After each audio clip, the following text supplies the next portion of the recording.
From the mountains of central British Columbia to you listening around the world, this, my friends, is Spaced Out Radio. I am your host, Dave Scott, sitting in the captain's chair of SOR headquarters. We welcome you to tonight's show, especially if you're listening in on our terrestrial affiliates across North America and digitally on TalkStream Live and Revolution Radio. If you want to take a listen to our archives, they are free for you at youtube.com/Spaced Out Radio. Just do me the favor, hit that subscribe button. Follow us on Twitter at Spaced Out Radio and on Instagram at Spaced Out Radio Show. Our website, spacedoutradio.com, where we have a plethora of features for you, including rocking out to Bumblefoot and reading up on Captain Shirk's SOR Newswire. Tonight's show is brought to you by Chive Charities. Help make the world 10% happier by visiting Chive Charities today. You can find them on our website. Tonight we talk about one of the most controversial subjects we may have ever had on this show, about one of the most controversial books in the world. Centuries of debate has been going on to the authenticity of the Holy Bible. It is a sensitive topic that may not be for everyone, but hey, we're going to have some fun with this. We're going to woo it up. After all, it is one of the best paranormal books out there, is it not? Yes, Gary Wayne is a Christian contrarian who has maintained a lifelong love affair with biblical prophecy, history, and mythology. His extensive study has encompassed the Holy Bible and Gnostic scriptures, such as the Qur'an, the Bhagavad Gita, Gilgamesh, and other ancient epics, language, etymology, and secret society publications. Oh, we are in for a good one. If you go to Amazon right now, you could find Genesis 6. All right? It's called the Genesis 6 Conspiracy, How Secret Societies and the Descendants of Giants Plan to Enslave Humankind. Yes, it's right there on Amazon. Gary Wayne, all the way from British Columbia, just south of me for about 4 hours. But you're calling from out east. How you doing tonight? Where did Gary go? Where'd he go? Did we get cut off already? Gary, is your mute on? Says we're connected. I wonder, because Skype started doing some stuff, weird stuff. Okay, we're going to reconnect with him. You know, after a power intro like that, to have things happen like that, that's okay. That's just where we are. That's just where we are. Well, let's get him back here. Hopefully we can. If not, we're going to try his cell phone. Sometimes Skype just acts like Skype. Just the way it is sometimes. I don't know why. Just the way it is. So the question is, and maybe you haven't thought of the thought of the day yet today, is, this doesn't seem to be working. I wonder if his computer died. I wonder. Let's check his old phone number here. If you haven't done the thought of the day yet on Facebook or Twitter, I highly suggest you do, because we're going to have a lot of fun tonight with that. Let's try him on his cell phone, and we'll see where it goes here. So we're going to try that. See if this will work. All right. This would kind of really suck if it didn't, you know. I'd be like sitting here thinking, what would we do? What would we do? There's always something we could talk about. We'd call somebody up, spring them on the air. Gary, can you hear us? Can you hear us? I wonder what was happening there with you, with the Skype. We were sounding so good before the break.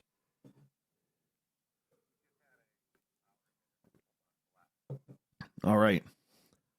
Do you have enough power on your phone? All right, good. Gary, I read a real great intro to you here. I read a real great intro. And unfortunately, you couldn't come in gangbusters and kind of build it up a little bit. But, you know, I want to say thank you for coming on the show. It's always good to get a fellow Canadian on here. And, you know, the one thing that interests me about this topic is it could go in so many directions. And I guess we want to preface this by saying, you know, it's not about trying to slam religion or the Holy Bible or to upset anybody who may take this a little bit offensively, you know, because everything is offensive these days. It's about just learning at a secondary pace, is it not? Yeah, I would say so. It's, you know, it's one of the largest books that are out there with, you know, just an incredible amount of information. But as you were saying earlier, it's probably the most supernatural book, that's ever been written. And for those of us who are Christian, it's more than just a book. So, and in it's just so many controversial things, so many things that modern churches don't teach, and they just kind of stay away from it with a 10-foot pole. So even though there's some controversial things that are in the Bible for people who are outside the faith, it actually matches up very, very well with ancient history and other mythologies and other religions that are all telling similar types of stories. They just have a different lens to it. They would have a lens that would be, if you're from a polytheist religion like Buddhism, you would have a polytheist lens that you would look at it through. If you are more into an ancient alien mythos, well, then you're going to have that sort of lens. But once you get by whatever lens people are looking through, what they're looking at history and ancient history on, and how it affects today, then you find that there's more things in common than not. So it's just a matter of, okay, let's just take a step back, let's look at it objectively, and let's just see how things sort of match up. And when you go back into ancient history, I mean, you are just opening Pandora's box of crazy things. So I thought maybe that would be a good preface for people in terms of looking at the Bible. And I am a contrarian. And what I mean by being a contrarian is that two things. Is that, number one, I don't accept anything that somebody says, or what somebody says something is written in a book or had heard about something. I tend to want to verify things myself. So when I talk about the Bible, I'm talking about everything that I've sort of verified with, and then how I link that up with my other passions, which are history and mythology. And then I went down a path for a long period of time just to learn about other religions so that I could better understand what their perspective was on the same types of topics. Gary, when did you decide to look seriously into this subject?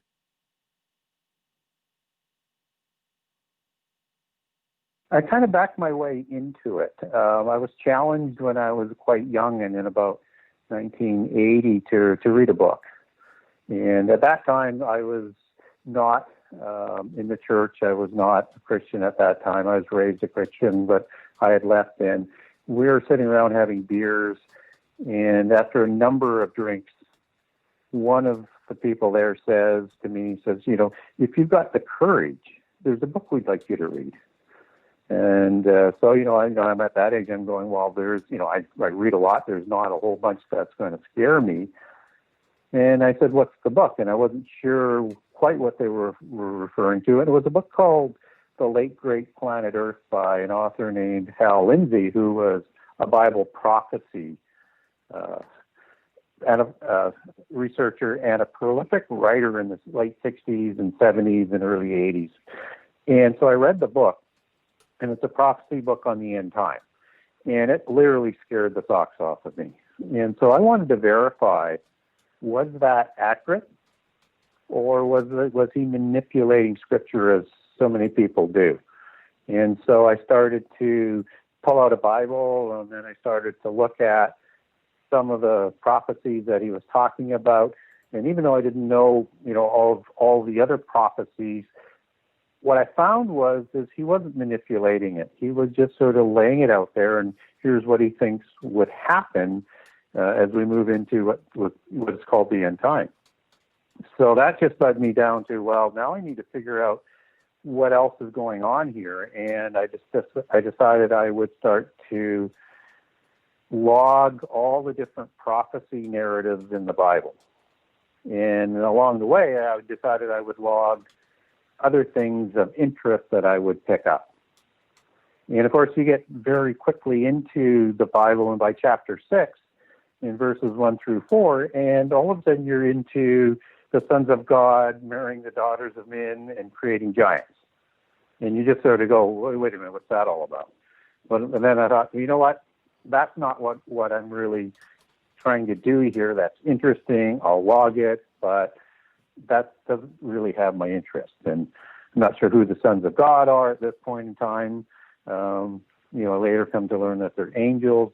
But as I keep logging, as you get into the post-diluvian period or after the flood, you have more giants come up and more giants. And they have names like Emim and Avim and Horim and Amalekim, and some of the terms, we'll call them with ice instead of the IM, but the IM would be a more accurate suffix onto it.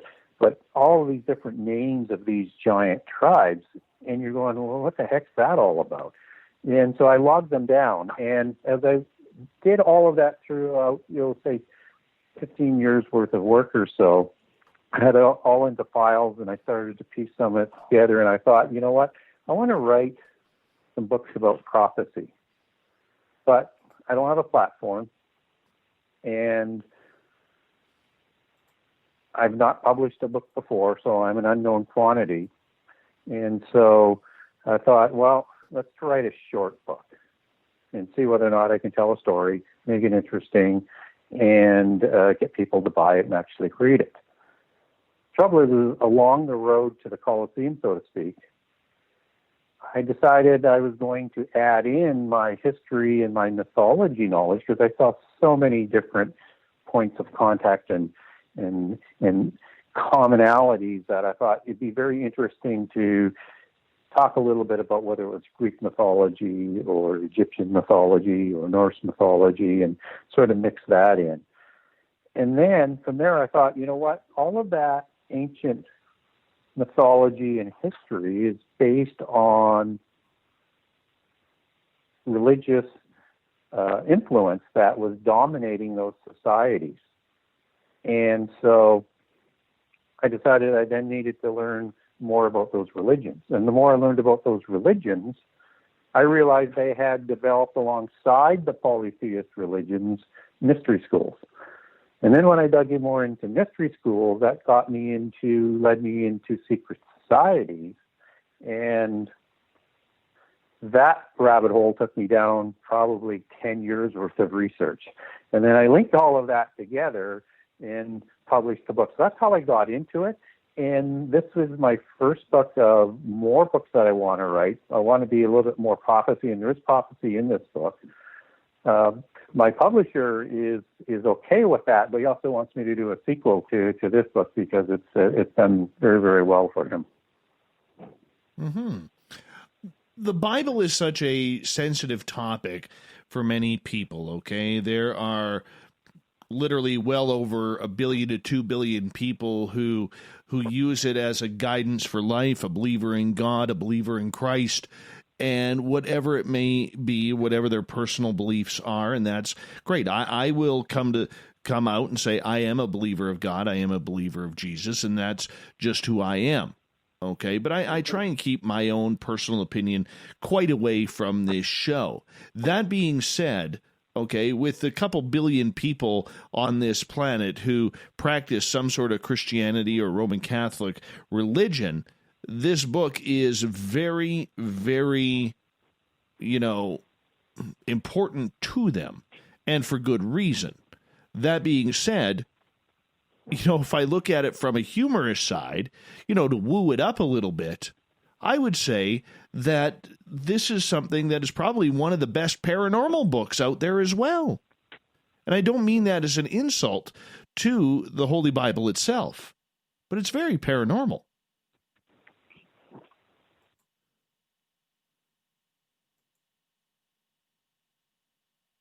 Gary? It's the most supernatural book that's probably ever been written out there. And it has everything from miracles to, prophecy to gods and angels and virgin birth. And it's also got this mysterious race that has affected our history. And I make a good case in the book that they affect our history and what's going on today and what's going to happen in the future. So when we talk about being supernatural and paranormal, as you phrased it, there is no doubt about it. The things that happen in the Bible, they transcend and connect all of those different sort of fringe areas of paranormal activity and paranormal events. And it's one of the reasons why I find, the Bible so fascinating. Gary Wayne is our guest tonight on Spaced Out Radio. Do you have a favorite paranormal story from the Bible? Because that is our Thought of the Day question today.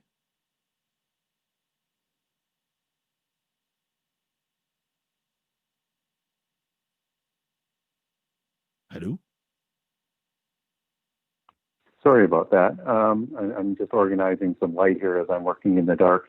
So I got things organized now. And the most paranormal event that I see in the Bible that is the most puzzling is the one that happens in the time of the Exodus, and when Joshua makes the sun stand still. I mean, that just is something that is beyond understanding. It's beyond it doesn't fit into the laws of physics, and yet the Bible says that actually happened. And so to me, that's the most strangest event, and one that transcends all the laws of physics and understanding as we know it, as to how that could happen without some sort of cataclysmic event happening when either the earth stops rotating or the sun stops moving or the earth stops moving or a combination of that, and yet you don't have floods and earthquakes and catastrophic events. So to me, that's the most significant paranormal event that I can think of. But I also think, something like the flood, like the worldwide flood, if you think about that, I mean, that is a significant event as well. Well, mine would be Samson and Delilah, and the only reason why I say that is because I recently cut 15 inches off my hair. And I'm hoping that I don't lose my powers over it. You know what I'm saying? And apparently I am on YouTube right now because it says it's not receiving enough video to maintain. I don't understand that, but it is what it is. Anyways, because when Delilah pulled out the scissors and started cutting his hair when he was sleeping, he lost all of his powers. The power of the hair is compelling, man. I'm telling you. Yeah. Well, unless you're a Nazarite, I'm not so sure I'd be worried about that. But, Samson is such a great story. And, the cutting of the hair is like, although it breaks the law, it's one of those things that is like, is that really what was supplying the strength to Samson? But I guess it's that vow of faith that is that real connection. And when you disagree with God and you're on a special commission from God, and then you violate what he says, that sort of breaks that bond, and I think that's what happens. But, what I find interesting is not just that Samson was such a strong, powerful individual, but yet he did this against one of the most powerful nations that ever walked the earth in terms of size and viciousness. This is a set of people that expropriated the southern part of the land of the covenant, the area that we would know as Palestine today, which Palestine derives from in terms of its name, as it comes down through its etymology through history.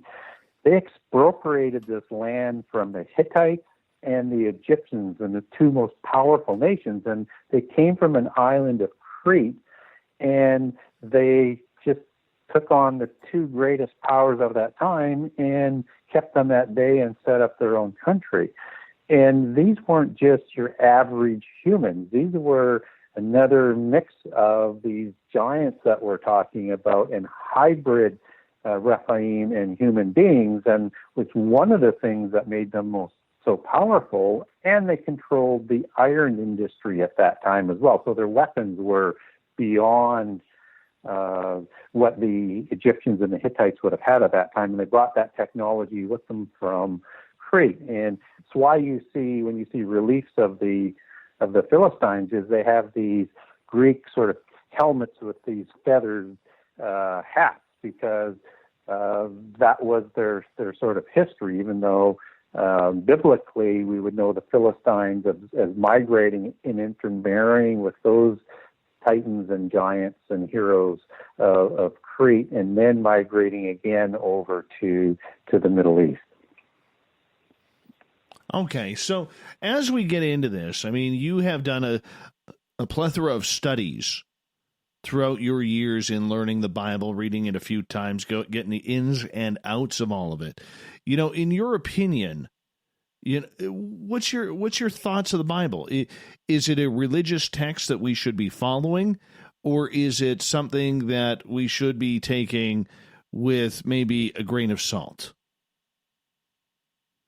Well, I would say it's greater than taking it with a grain of salt. I mean, the values and everything that is in the Bible are absolutely extraordinary in terms of how to live your life and how to have a stable country. So it starts with that, but it is one of those books that I would say transcends with its knowledge, transcends with its values, transcends with its promise, and transcends with its prophetic nature anything else that is on earth. So I would raise it up to a level written not by humans. It was certainly scribed by humans as that information was provided to them. So it is the Word of God. And so for me, I need to make sense of that, and I do. I don't find the Bible is in contradiction, and I don't find a lot of the arguments that people will use against the Bible actually holds water. And there are two components to the Bible when I say that. One is the Old Testament and one is the New Testament. The Old Testament and the Old Torah law is written for a nation of priests that were created by God to deliver the Messiah who became Jesus.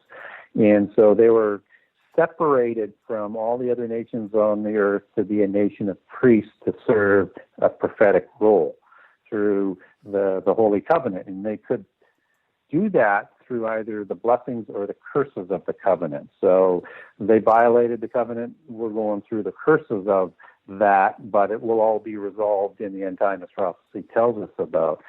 So this is a book about God and their people and how salvation will come, even though we have so many people that are out there that don't believe in the Bible, don't know much about the Bible as you get around the world, but it is a written record for human history, a record of what's going to happen in the end time, and it is a book that can lead you into salvation. And that's really, for me, what the whole thing is about.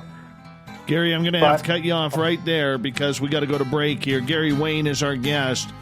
Genesis 6 Conspiracy continues on Spaced Out Radio right after this.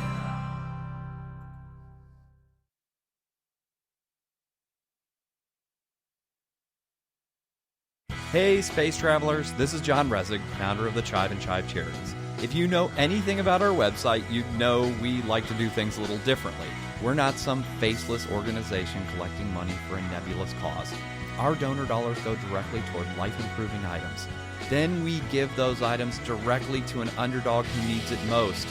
To become a donor with Spaced Out Radio's official charity, Chive Charities, just go to chivecharities.org/donate. From the heartlands of Canada to beards around the world, we know how to take care of you. Fill your follicles with the Mighty Moose Beard Oil. All our oils and balms are handmade and 100% natural ingredients because we care about your beard. And hey, use the promo code SOR2019 and get your Mighty Moose Beard Oil today. You can check us out on our website, mightymoosebeard.com.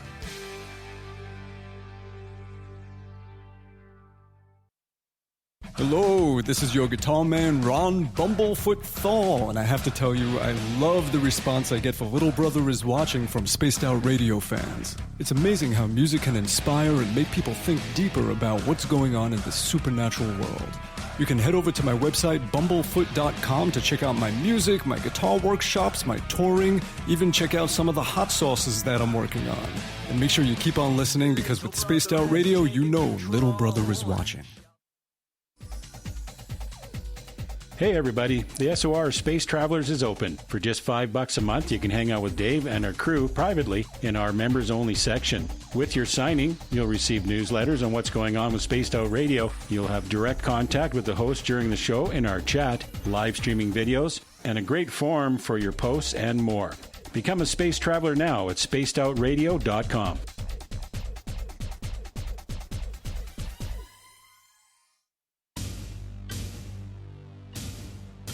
You wanted new SOR gear, and now you can have it. The SOR Vault is fully stocked with t-shirts, hats, hoodies, mugs, and everything in between, with great logos for you to choose from.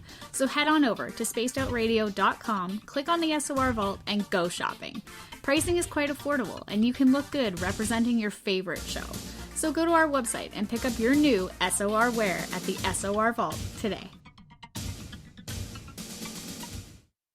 If you like it hot, real hot, then heat up your meals with Bumblefoot hot sauce. Get your Bumblefoot hot sauce today. The sauce, Bumblicious, and the 4 million Scoville unit Bumble. We're going in hot, real hot, coming out even hotter. Keep the milk nearby and tantalize your taste buds tonight. Bumblefoot hot sauce, available now at kajans.com. Cold drinks, great food, and the best music in Vancouver. The Moose Vancouver is the place to be, open until 2 a.m. nightly. Everything on the menu starts at just $6.95. Who serves food that cheap anymore? At the Moose, you'll never know who you'll run into. Rock stars, actors, athletes. It's the place everyone wants to be. So join us at the Moose Vancouver, the official party bar of Spaced Out Radio. Hello, Space Travelers. It's me again, Carl. Don't forget to join the Space Travelers Club for just $5 a month and follow Spaced Out Radio on Twitter at Spaced Out Radio. Our Instagram, Dave Scott SOR. Our Facebook page is Spaced Out Radio Show. Our archives are free at youtube.com/Spaced Out Radio. Come woo it up with Spaced Out Radio today. Bye!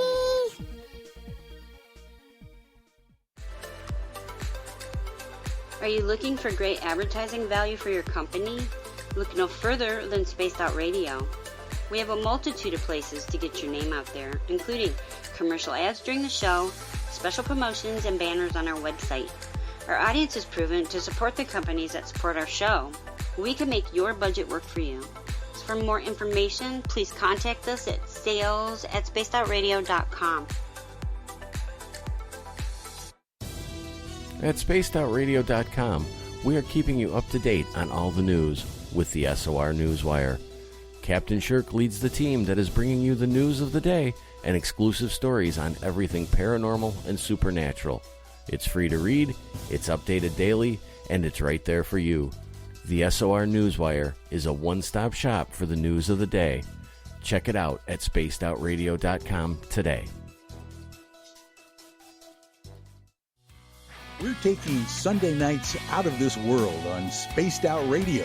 This is Michael W. Hall, also known as the Paranormal Lawyer. Together, we're going to go on an exciting journey into the unknown. I'm going to bring you some of the best interviews in the paranormal and supernatural to start your new week off on a freaky note. So tune in to Spaced Out Sundays with me, Michael W. Hall, only on spacedoutradio.com.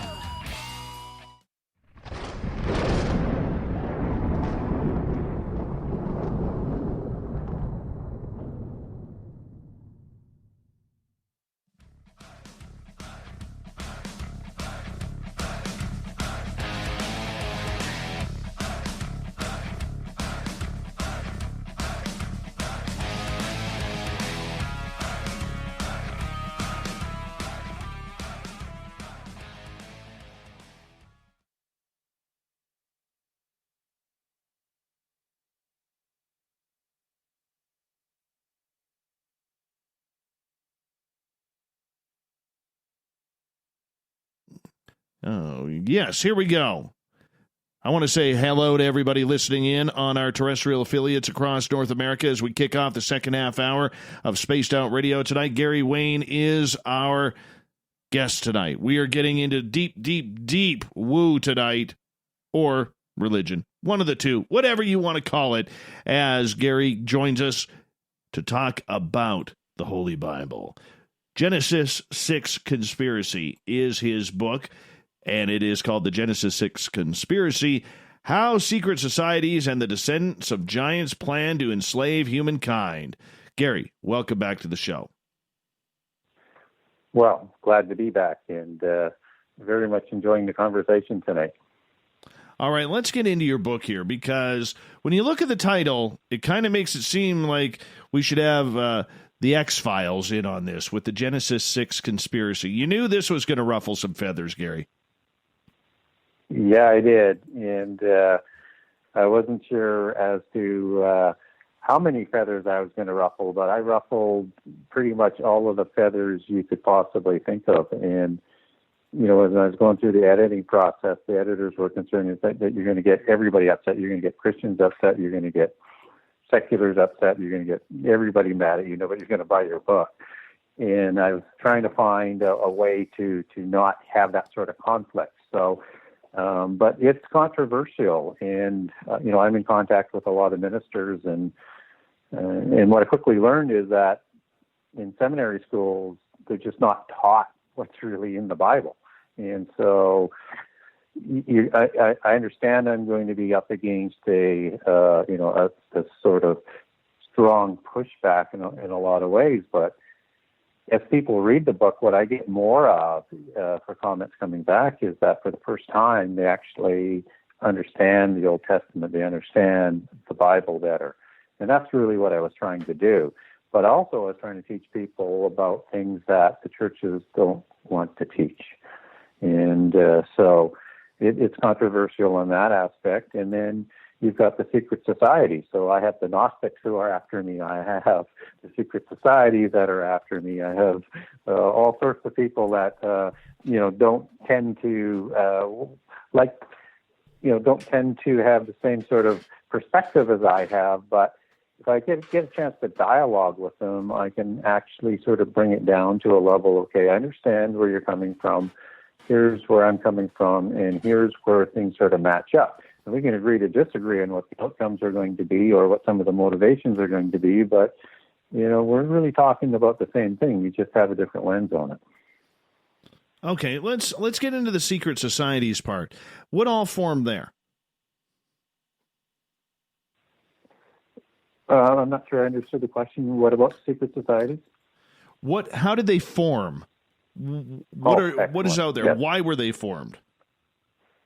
Well, you know, that's one of the most stunning things in the research that I found. And once I got into the rabbit hole of the secret society, so, you know, there's a book out there that I got my hands on, and I started to dig into some other Masonic history writers. But this individual's name is Albert Mackey, and I quote him a lot in the book. And he put together a lot of the history of Masonry into a book in about the 1850s, 1860s, and he's kind of one of the grand patriarchs of Freemasonry in the modern era. And his sources come from the oral traditions, not all of them, but a lot of them that were in the Polychronicon. So you have this whole book of history that goes back into prehistory, and what they say is this: that there was an individual named Enoch in the Bible, and he wrote a lot of scripture, and he was taught knowledge by the angels, or in other cultures, the gods, and he developed the 7 liberal sciences, or the 7 sacred sciences as we understand it today, and this is the knowledge that he learned from his father Cain. And just so I'm not losing people here, there are 2 Enochs in Genesis. One is the first son of Cain, and one is the son of Jared. The son of Jared, one's the one who gets taken to heaven. This Enoch has a whole different other impact on history, the son of Cain, and he learns the knowledge from his father Adam, who learned knowledge in Eden from God. And this is what develops into the 7 sacred sciences, and he separates that knowledge into those disciplines, and then by the 6th generation, it merges with the angelic knowledge and the illicit knowledge from heaven at the time of the creation of the giants. Now, to protect this knowledge and to continue to develop, and when I say protect, they wanted to protect it from the lesser bloodlines, the poor, the mundane, so that this knowledge was kept for the elite. So the priest class and the ruling class and the nobility class. And so they created the mystical religions, and Enoch, son of Cain, is well known within Gnostic and secret society circles for creating the original sun worship religion before the flood, as well as creating hieroglyphs and developing this knowledge. And he also created mystery schools, which were the formation of the secret societies. So Freemasonry, and that they're not all that high up on the secret society hierarchy, but at the depth level, or the third degree York Rite or the 33rd degree Scottish Rite, they would have the start of the significant knowledge that's held within these mystery religions and secret societies. And they take on within the rituals that they have within the organizations, rituals that memorialize this history.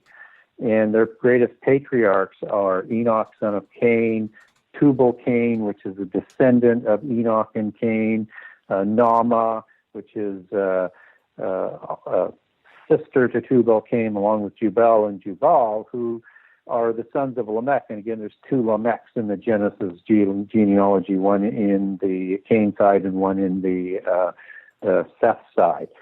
And they have a renaissance of this knowledge at the time that the Nephilim are being created. So you have this significant technology that's going on, and this is the genesis of the secret societies.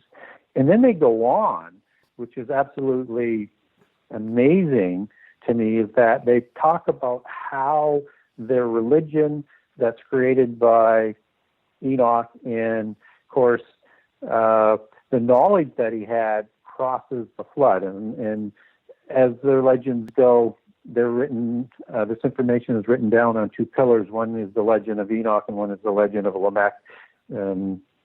Probably Lamech by the dating of it, because Lamech is closer to the time of the flood.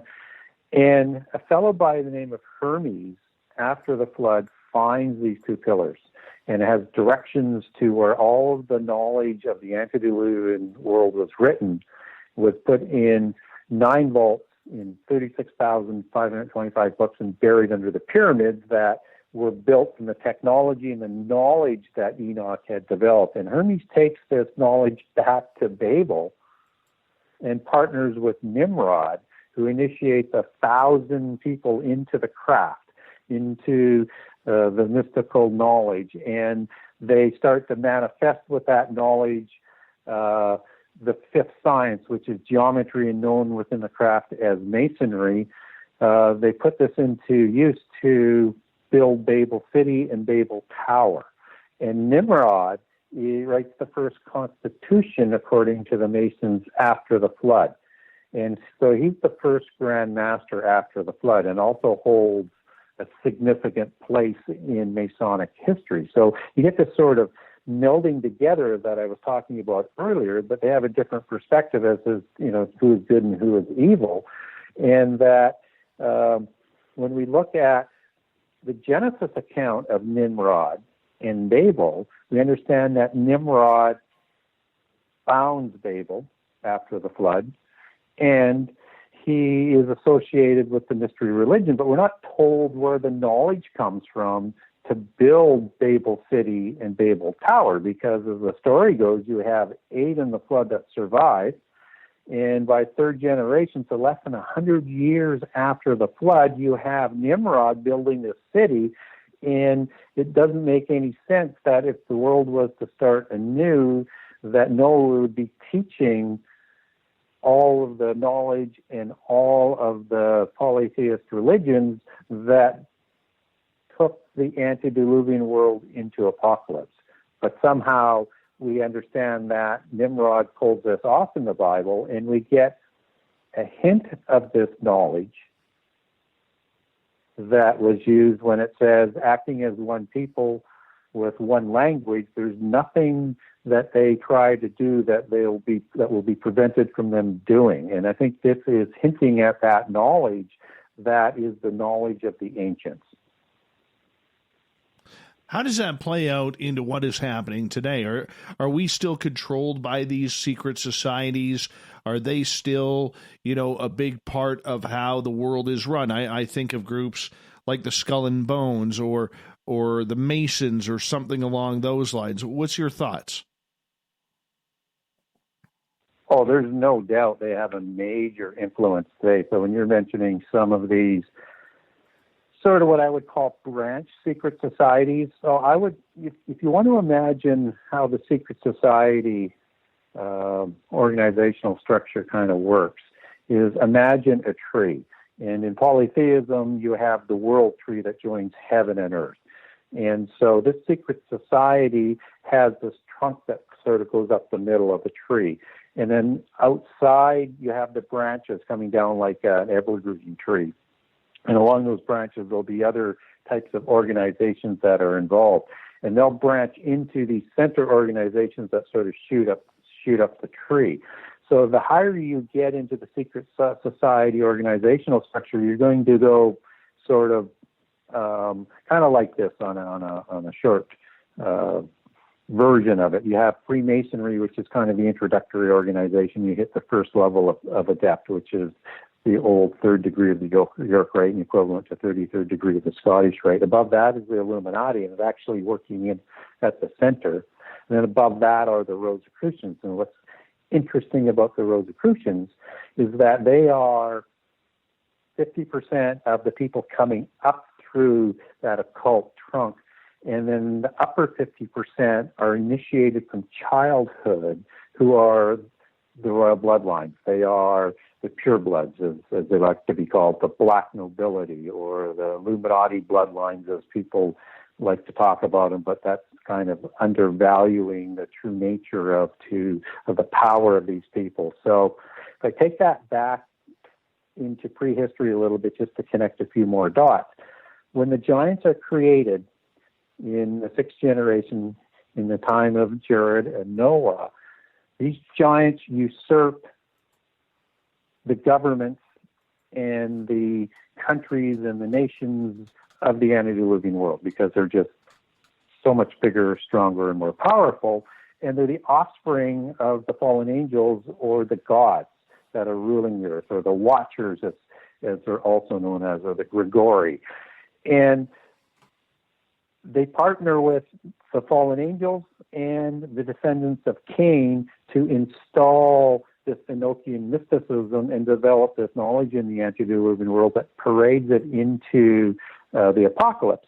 And underneath the kings is the king's relatives, cousins, uncles, aunts, and second cousins. And this is the nobility class. It's the feudal system that we would understand it. This is the system that crosses the flood, with giants showing up after the flood and merging with the Nimrod, Babel, or Babylon religion, as it's known in end-time prophecy, that have ruled the world and has remained intact. So if you want to understand secret societies, you need to understand the bloodlines, because at a certain level, you go above the Rosicrucians. These are all purebloods.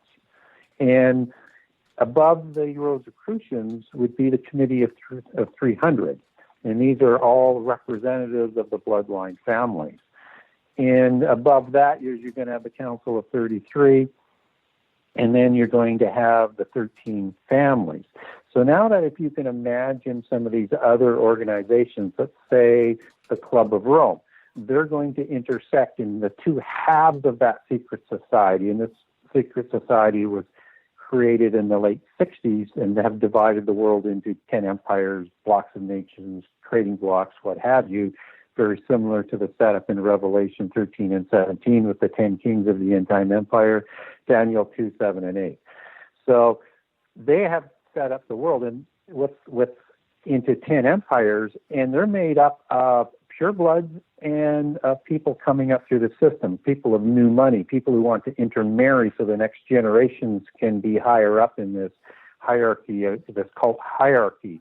And so the lower level would report into the Rosicrucians, and the upper order would report into the Committee of 300. You would have the same thing if people aren't familiar with the Club of Rome, but in Canada, where you're from and I'm from, I actually grew up in the late 60s, and they had it on CBC News showing several times, and it just went blank. But you got Pierre Trudeau, who was walking into a meeting with the Club of Rome when it was originally formed, which tells you about the bloodlines of the Trudeaus, and Pierre Trudeau marrying into the Sinclair family, who were the ones who started Freemasonry after the fall of the Knights Templar, but I'm going down another rabbit hole here. So the Bilderbergers are probably the best known group where I can make this fit that everybody would be aware of. So you've got new money like Bill Gates, and Clinton, and all of these people in at the lower level, but you also have, the princes and the princesses and the royal families of European families also working there. They're the ones who would report up into the royal bloodlines of the higher orders. And so you would have some of these royal orders that would be orders like the Knights of the Seraphim or the Order of the Golden Fleece. And they're very, very powerful organizations that are controlling all of these other organizations, that shoot down that trunk. So I know that was a bit of a long rant, but I just wanted to sort of frame it into where they came from, who they are in terms of who's controlling it, and that these people will take their genealogies, the bloodlines, all the way back into prehistory. What about the Scientologists? Where do they come into play with this? Well, if you're talking about Scientology, they're kind of an offshoot Gnostic religion. They believe in the giants, and the giants are the good guys, and they got good knowledge from them, and the gods, and they're trying to evolve into godhood through knowledge, which is part of that Gnostic religion, where you have two pillars of immortality. One is knowledge, and one is immortality. You have to have both in the physical world to achieve godhood. So Scientology, was created in the late 40s, but he's a Mason, and he's just applying a lot of Gnostic doctrine in his own cult. So I think he splits away, and he starts this cult of knowledge, but that's Gnosticism. Gnosis is, the Greek word for knowledge. And so it's just another splinter group of the same sort of Gnostic religion. Latter-day Saints, same way? They're a little more unique. They've got a blend of Christianity, and then they have a blend of Masonic organizational structure with that sort of ruling elite class, and then they have their own scripture that takes precedent, and the leader of the Latter-day Saints can actually change scripture and doctrine, which is, totally unique. So they have a strong sort of Christian sort of look at the lower levels, but at the higher levels, they look a little bit more secret society and Gnostic, and then some of those beliefs in terms of being gods in the future time tend to be more related to the Gnostic belief system. So they're rather unique, although, I know a lot of Mormons, and they're very, very, very good people, but unless they're at that adept level, they don't know what the leaders really believe. Gary Wayne is our guest tonight on Spaced Out Radio. We have about 3.5 minutes before we have to go to break at the top of the hour. With all of the different groups, with all of the different religions, and the way everybody breaks everything down to their own personal belief, what exactly is the truth out there?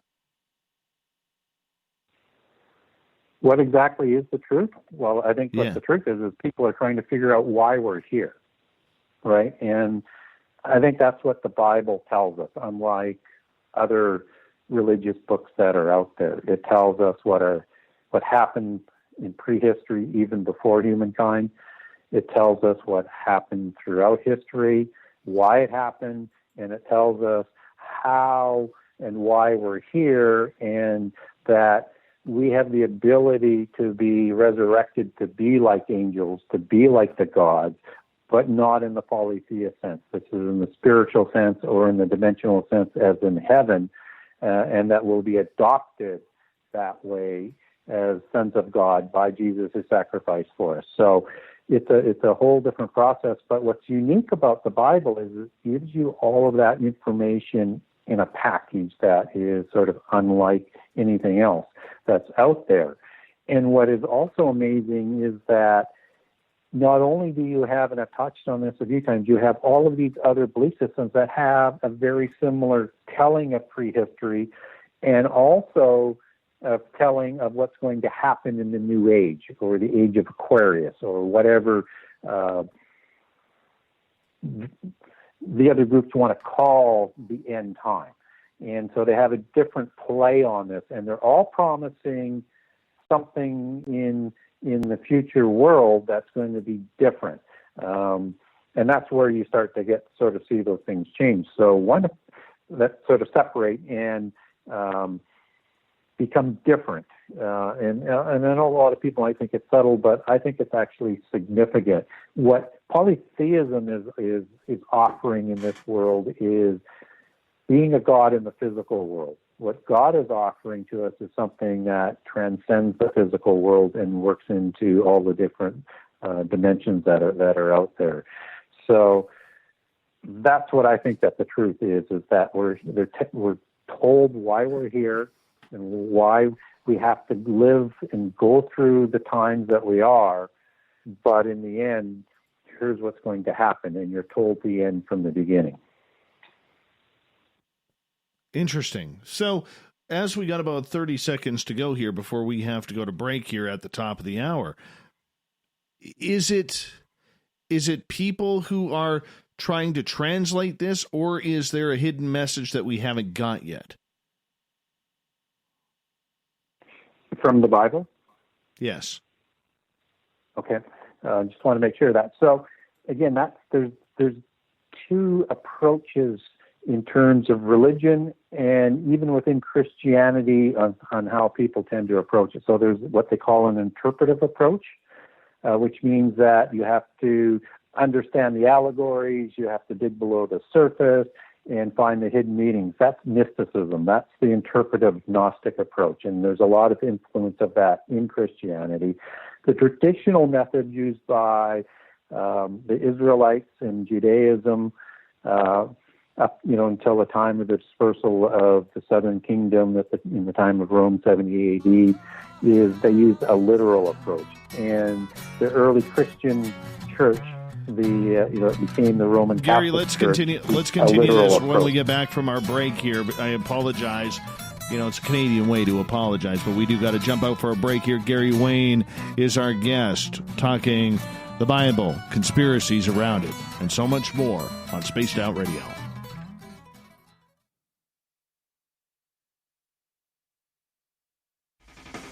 The party is always on at the Moose Vancouver. The Moose Vancouver is where you want to be when visiting Canada's West Coast. Open until 2 a.m. nightly, the Moose cranks up the rock while serving some of the best rated food in the city. The menu starts at $6.95. Why party anywhere else in Vancouver when the Moose is right there? Get your horns up and rock with the Moose, the official party bar of Spaced Out Radio.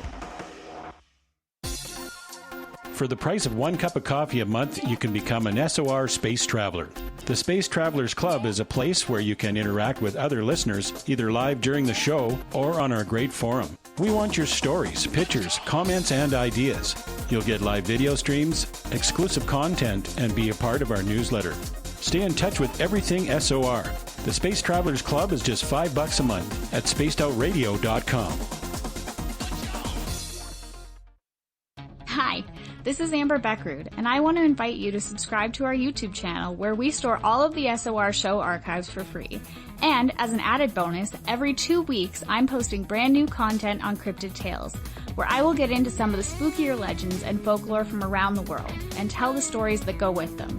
Find us at youtube.com/spacedoutradio and check out Cryptid Tales today. Drop a comment and let me know what you want to hear. See you there.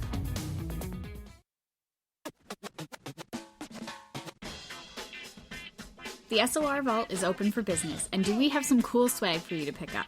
All you have to do is head over to our website and click on the SOR Vault.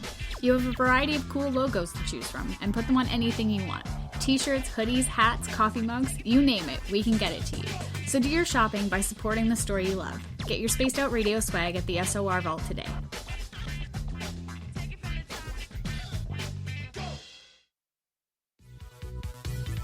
Hello, space travelers. It's me again, Carl.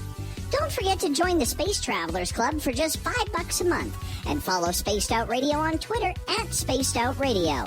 Our Instagram, Dave Scott SOR. Our Facebook page is Spaced Out Radio Show. Our archives are free at youtube.com/Spaced Out Radio. Come woo it up with Spaced Out Radio today. Bye!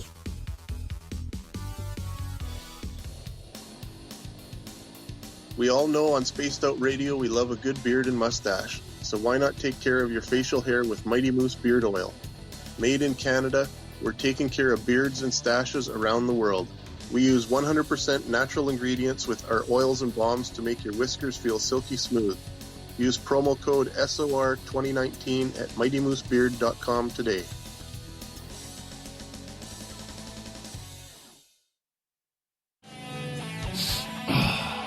I'm feeling a little spicy tonight. What to do? What to do? Why not get Bumblefuck? 4 million Scoville units of pure hard rock. Bumblefoot hot sauces come in 3 flavors. The burning Bumble. Tone it down a bit with Bumblicious and throw the sauce on everything. Spice it up. Bumble me, baby. Bumblefoot hot sauce. Get it today at kajans.com. Get your horns up with me on Spaced Out Radio. This is Ron Bumblefoot Thal. Come tune in to SOR where you can hear me rock out with Little Brother is Watching, the official theme song of Spaced Out Radio. And then come on over to bumblefoot.com where you can find out about my tour schedule, my music, and everything else. Bumblefoot.com keeps you up to date on what I'm doing and the best way to stay in touch with my music and music camps. Sign up for my newsletter at bumblefoot.com and remember, Little Brother is Watching. We are scouring the world for the most intriguing stories of your day. Take the time to read up on the SOR Newswire, where our team, led by Captain Shirk, will deliver to you some of the best paranormal and supernatural news, along with some stories that will blow your mind from the weird to the wacky. It's the news outside the news that piques interest, and that's what we're looking to deliver to you. The SOR Newswire, only at spacedoutradio.com. Are you an experiencer of something strange that can't be explained? Do you want help finding out what's going on? I'm Ryan Stacy, head of the Experiencer Support Association, otherwise known as TESSA. We've teamed up with Spaced Out Radio to investigate cases filled out in the SOR Sightlines report. We are independent and there's no cost to what we do. All we need is your experience. Let's find out what's happening together on the SOR Sightlines report. Hi there, this is the paranormal lawyer Michael W. Hall. I'd like to invite you to listen in each Sunday night where we're going to open up your eyes to everything strange and paranormal. I will be hosting some great guests with topics that affect us all, such as UFOs, ghosts, and everything paranormal. Let's learn together on Spaced Out Radio Sunday with myself, Michael W. Hall, the paranormal lawyer at spacedoutradio.com. Are you intrigued by Paranormal Talk Radio? You'll love the new Paranormal Radio app from TalkStream Live. You'll find a great selection of talk shows covering UFOs, ghosts, strange phenomena, and much more. Download the Paranormal Radio app now and start listening to the very best in paranormal talk entertainment, including the network you're listening to right now, the Paranormal Radio app, free in Google Play and the iOS App Store.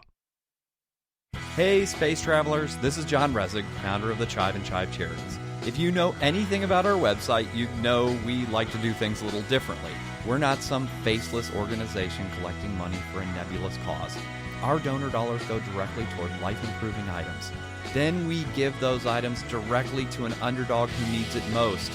To become a donor with Spaced Out Radio's official charity, Chive Charities, just go to chivecharities.org/donate. You're listening to Spaced Out Radio with Dave Scott. Follow Dave on Twitter at Spaced Out Radio and on Facebook, Spaced Out Radio Show. Second hour of Spaced Out Radio is kicked off tonight. I am your host, Dave Scott. Thank you so much for taking the time to tune us in. Hi to everyone listening in on our terrestrial affiliates across North America and digitally on TalkStream Live and Revolution Radio. All of our archives are free for you at youtube.com/Spaced Out Radio. Just do me the favor, hit that subscribe button. The Desert Clam has set the password for tonight in the SOR Space Travelers Club. Urbiculus. Urbiculus is your password. Use it wisely, space travelers, as the clam sets a password each and every night right here on Spaced Out Radio. Our website, spacedoutradio.com. We have a plethora of features for you, including rocking out to Bumblefoot and reading up on Captain Shirk's SOR Newswire. Follow us on Twitter at Spaced Out Radio and on Instagram at Spaced Out Radio Show. Tonight we introduce author Gary Wayne. He's got a great book on Amazon called The Genesis 6 Conspiracy, How Secret Societies and the Descendants of Giants Plan to Enslave Humankind. And we're going to get deep into this here in hour two. Gary, welcome back to the show. Well, thank you. So, and before the break, we were talking. You had asked the question about, is there things that you need to learn, to understand the Bible, or what's sort of beneath, the text that's in there. And we were talking about the interpretive approach, which would suggest that. But the literalist approach, which is the approach of the early Christian church and Israel and Judah, and understand there was two kingdoms there, even though they were one nation, but there were the northern and the southern kingdom. They had the literal approach, and that was the approach up to a couple hundred years ago, until we had this interpretive Gnostic sort of corruption come into Christianity, as I would call it, to say that you need to understand the mysteries, and you need to do that. You need to go through, this pyramid of degrees to understand what's going on. The Bible is written for everybody to understand. There's a couple of things that you need to understand to break down the allegory that is in the Bible. So that if you have an allegory that is talking about, in the end time in the book of Revelations, and people says, well, it can mean anything. Well, yeah, if you use just an interpretive approach to it. But if you define all of those allegories within the Bible, then you have an understanding as to what is being talked about in the meaning. So in end time, you have Babylon, and Babylon was not only an empire, but Babylon is rooted in the root word Babel, and that's the religion that this universal religion is based on, and that's the Enochian mysticism that crosses the flood. So that's what you have to have a caveat on, and if you don't understand prehistory, you cannot understand a lot of the context that happens as history rolls out in the Bible or into prophecy.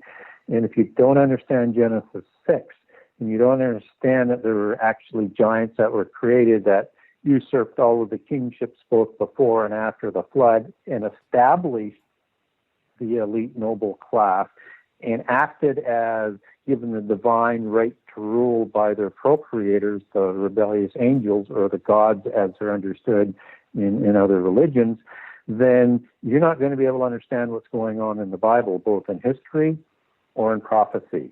So that's what you really need. If you really want to get into the greater meaning of it, then it starts to make some sense, because, people will read, Ezekiel 31 or Ezekiel 32 and say, none of this makes sense, and it seems like it's in contradiction. The trouble is they haven't been taught about prehistory and what they're talking about, whether or not it's in this case, the Assyrian that is a cedar tree in Eden, when there was only Adam and Eve. And if you don't understand what's going on, the Assyrian is an allegory for the end time Antichrist, and also in this case, it's for Satan in the Garden of Eden, and understand that there's a prophecy for the time of Ezekiel that's going on, and then you have the end time information that you need to glean out of that. Then you're going to get confused and say, I have no idea what's going on. I don't know what's going on. The Bible has so many twists and turns in it that I almost find it difficult. And yes, I have read it. So people will say, oh, well, you haven't read it. No, I have read it, front to back. It was a difficult read, probably the most difficult book I've ever read. But on the flip side of that, the messages that are in there, the messages that we're trying to pass on to be good people, to be, those who respect each other, love one another, help each other. I mean, those are the messages that we're supposed to take out of this, But on the flip side, there's a lot of strange creatures in the Bible, namely the Nephilim. And a lot of people out there, relating it to today, and this may turn up the woo a little bit, but a lot of people believe today that maybe the Nephilim over time eventually evolved into what we know today as Sasquatch.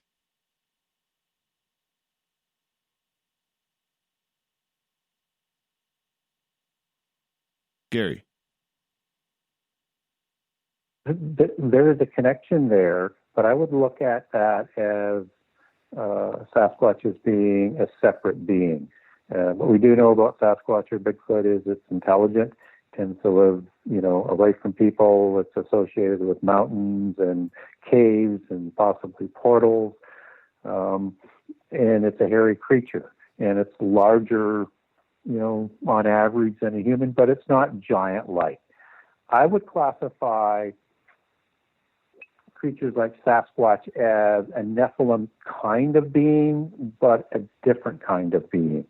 So that if you think about what happens in prehistory, there are fantastic beings that are created and documented, around the world, whether or not you're talking about the centaurs as an example, just as one of many. And, centaur would be more of a closer, I think, relationship to the Nephilim than the Sasquatch. The Sasquatch or the Bigfoot or the Yeti, with that worldwide mythos, have a history as old as the Nephilim and is on all continents, which is, again, leads to that sort of common legacy that's around the world. So we have to look at it from, even from a Christian perspective, like, well, it's probably something we need to take seriously, not just dismiss it. And so in prehistory, you have the gods not only producing the giants, but you have them producing all of these other types of creatures, large and small. You have the chimera, which is a common term for the transhumanism movement and things like that that's out there today. You also have, the little people, and you've got like Tolkien and Lord of the Rings, and you've got dwarves and elves and gnomes and leprechauns and again, you have these little people that have this common history on all continents around the world except for Antarctica, and who knows what we'll find down the road in Antarctica. And they go back to the same organizational structure and history and type of creation. In this case, they're created again from the gods and again in a sexual copulation, but they have different roles. And somehow there's a different thing that's going on with these other beings that has them in a different size, a different look, and a different role subservient to what the Nephilim were. So when you have the creation of the Nephilim in the ancient world, you typically have that broken down into a priest class and into a warrior and a ruling class. And you have different kinds of Nephilim that are generally thought to have been created, and I'll give a couple examples of that. But I'll come back to that in a second. But Nephilim, they were also known to be quite hairy, so you have that commonality to it. And there's there's one kind of Rephaim, which is a post-diluvian giant, as opposed to Nephilim, which would be before the flood giant. You have the Horim, or the Hori, that were cave dwellers, which a lot of people, from a Christian perspective in the fringe areas that I'm involved in, they'll try and connect that to the to Bigfoot. But Bigfoot and Sasquatch and all the different names for them around the world, they weren't this warrior class. They weren't the king class. They lived kind of separate. Whatever their roles are, whatever they were created for, it's different than the Nephilim. So there's a connection there in what I would call that greater Nephilim concept. And when we start looking at those kinds of individuals that are created that either were recreated again after the flood or somehow survived the flood with the technology that they had, it starts to, cross over into even into things like the alien mythos and the alien phenomena that we have today, where you have similar kinds of beings that are being discussed with similar kinds of technology. But I know that's another rabbit hole. So when I talked about different kinds of Nephilim, just so that I don't leave that out there hanging for people in the chat room, they're probably kind of buzzing. So the most common one are the serpent Nephilim. And the serpent ones had faces of serpents, and they had these big elongated skulls and high cheekbones and protruding chins and thin lips, and they were twice as wide as a human. That's probably a bit of an exaggeration. Let me put that down more exact. A human height to width ratio is generally 3 to 1. These ones were the stout ones, and as Isaiah talks about, and they were 2 to 1. So these were muscular, tall. I mean, not tall as in 7 or 8 feet. I mean, Goliath would have been, depending on whether or not you're using a common or a royal cubit, would be 9 feet 9 inches to 11 feet 3 inches. And King Og would have been somewhere between 12 to 15 feet tall. These things were monsters in terms of the muscularity and the dexterous that they had. And these ones that I'm talking about were the offspring of the sons of God, or the Watchers, as most people would understand them as, and these were the seraphim angels of Isaiah 6. Seraphim goes back to the Hebrew word seraph, and it means a fiery serpent angel. So these angels have the faces of a serpent. So now if you think about prehistory, and you think about a seraphim with a serpent face and as a six-winged god, you all of a sudden start to get images of dragon gods, because the flying serpent in antiquity is a dragon. So you have the dragon creation gods of China, or you have the serpent imagery that's all around the Middle East, or the Nagas gods of India, or the plumed or feathered serpent of the Quiché Maya and the Aztecs and the Incas. These are the same gods, and they produce the most common offspring. To get a look as what I'm talking about, this would be a diluted bloodline from, depending on which chronology you're going to use, 1200 to 1400 BC. Google up Akhenaten, or go see him at one of the King Tut traveling museums and look at that imagery. He is at least 1,000 years from a biblical chronology after the flood, and over 2,000 years from the Nephilim before the flood, and he has that imagery that I'm talking about still there. And he is part of that serpentine ruling class. Now, you also have a priest class that is in there as well, but this starts to explain why you have all of the serpentine imagery and dragon imagery around the thrones, the gods, and the coat of arms that the bloodlines have. The other kinds of Nephilim would be like the lion men, or the lion men of Gad, or the lion men of Moab, as they're talked about in the Bible, and they would come from lion characteristic of, looking gods. So Ariel, as you would get that out of Hebrew, and Ariel means lion. El is the angelic name on there. And you would have, different gods in the pantheons that would be a lion type of a figure, whether it's Nergal out of Sumeria, or Mahas out of Egypt, or Bast that the panther superhero was based on. And we have these lion men depicted on reliefs in the Middle East and Egypt. And then we get an accounting of them in the time of David. And they were mercenary warriors. So they're very similar, but not as high up in the pecking order as the Nephilim. You also have the Tengu, which are picture the Anunnaki reliefs and pictures coming out of Sumeria with this bird head. Well, they have a very strong tradition, particularly in Southeast Asia and into Japan. And these are, their offspring look just like them. So they have these bird heads. And in Japan, you get the martial arts, and in China, you get the martial arts coming down as rooting in these Tengu Nephilim, as they were taught by the gods. Over in the Quiché Maya, you have the Xibalba, who are offspring of the gods. And you also have within the Xibalba, which is really interesting, is you have Camazotz. So that's Camazotz. If people want to Google it, bring it up, and you're going to get this imagery that is the suit that Batman wears. And this was the house of the Batmen, the house of the Bat Nephilim. That was an offshoot of the Xibalba.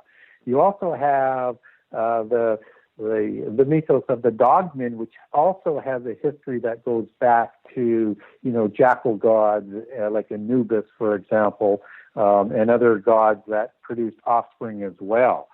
So this is a very common knowledge in prehistory and recorded down through ancient secular history to verify these types of people. And I have documents on all these different groups if people want them. Just get a hold of me through my website. I'll send you the document. So if you want one on the Dogmen or on the Serpent Nephilim, just get a hold of me. I'll send that to you. But understand there was many different types of classifications of the creatures that the fallen angels or the gods of polytheism were creating in prehistory and likely did again after the flood. Different angels would have done that because the ones who would have violated the laws of creation would have gone to the abyss that is recorded in Revelation 9, the same evil ones that are going to be released in the end time. And Azazel, as he's recorded in First Enoch, would be the leader of those rebellious angels. And what's interesting, again, when you look at the different pantheons around the world, they're talking about the same gods. They have different vernacular names, but they have very, very similar attributes. So you can basically go, across the spectrum as you get into that second tier of gods, and you can have, Osiris and Zeus and the Baal and, gods like that, and link them up as being the same god. They just have different vernacular names. The Nephilim are of a huge size, monsters compared to us, enlarged human beings that walk on two legs. Some have even been reported as almost being Cyclops-type creatures. Others, we think of David and Goliath being a Nephilim. Where are the bodies to these creatures? Have we ever found any to prove their existence? Oh, yeah. There's lots of history that's out there on these kinds of beings, and they've been collected down through history. And so I'll break that up a little bit. So, in the time of Josephus, he actually records that. And Josephus, if people aren't all that familiar with him, he lived just after around the time of Jesus and his death, and then afterwards, and then was captured by the Romans. And his job was to write the complete Judaic history, so it wouldn't be lost to history, because Judea was dispersed to the four winds in 70 AD with the destruction of Judah and Jerusalem. So he was to record that history, and he said even up to his time, these bones were still on display. And they had a completely different bioengineering than what humans had. And so people would travel from miles around just to view the size of these bones. Now, you have discoveries being made right up until, let's say, the 1950s, all throughout North America. And there's actually, again, if people want to get a hold of me, I'll send you the link. There's a link to old newspaper stories on discoveries of these giants with descriptions of their size, when they were found, who found them.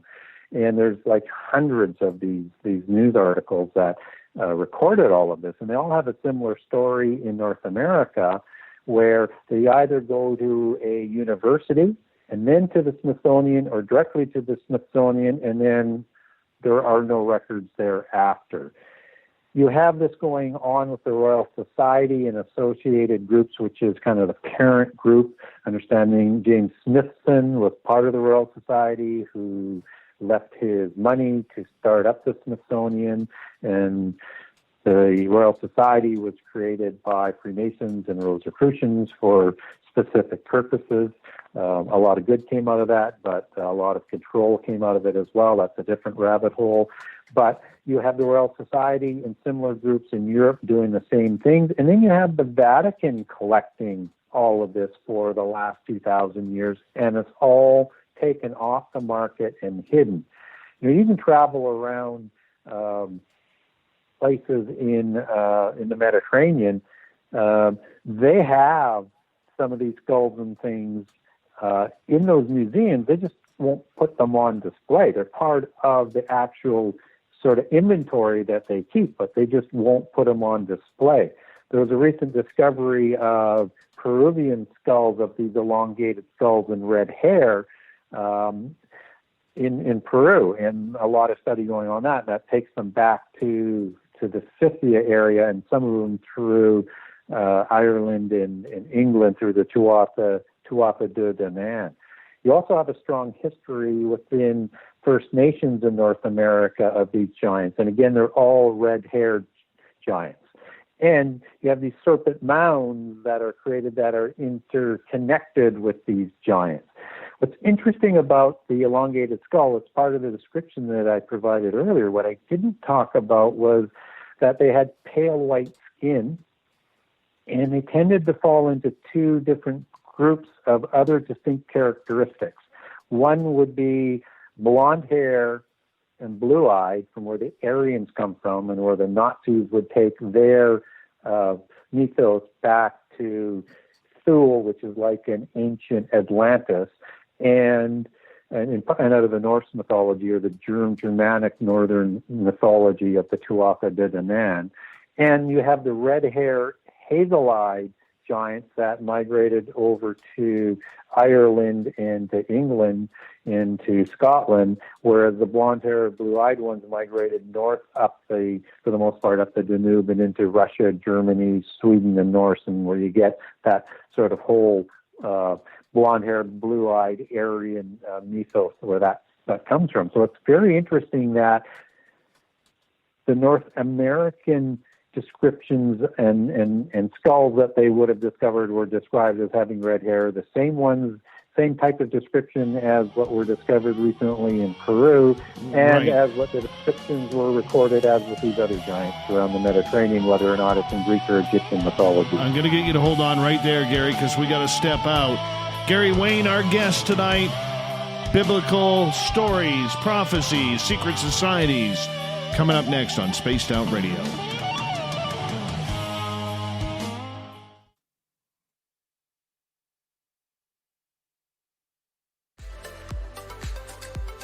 Are you looking for great advertising value for your company? Look no further than Spaced Out Radio. We have a multitude of places to get your name out there, including commercial ads during the show, special promotions, and banners on our website. Our audience is proven to support the companies that support our show. We can make your budget work for you. So for more information, please contact us at sales@spacedoutradio.com. We're adding to the entertainment online for Spaced Out Radio. I'm Amber Beckrud, and I want to invite you to subscribe to our YouTube channel and check out Cryptid Tales, where I will take you on a journey into some of the strangest legends and lore from around the world, relaying the stories to you of the strange creatures and experiences that people have had throughout time. You can find Cryptid Tales at youtube.com/Spaced Out Radio. And while you're there, don't forget to check out our free archives and leave a comment. See you there. cold drinks, great food, and the best music in Vancouver. The Moose Vancouver is the place to be, open until 2 a.m. nightly. Everything on the menu starts at just $6.95. Who serves food that cheap anymore? At the Moose, you'll never know who you'll run into. Rock stars, actors, athletes. It's the place everyone wants to be. So join us at the Moose Vancouver, the official party bar of Spaced Out Radio. Hello, space travelers. It's me again, Carl. Don't forget to join the Space Travelers Club for just $5 a month and follow Spaced Out Radio on Twitter at Spaced Out Radio. Our Instagram, Dave Scott SOR. Our Facebook page is Spaced Out Radio Show. Our archives are free at youtube.com/Spaced Out Radio. Come woo it up with Spaced Out Radio today. Bye!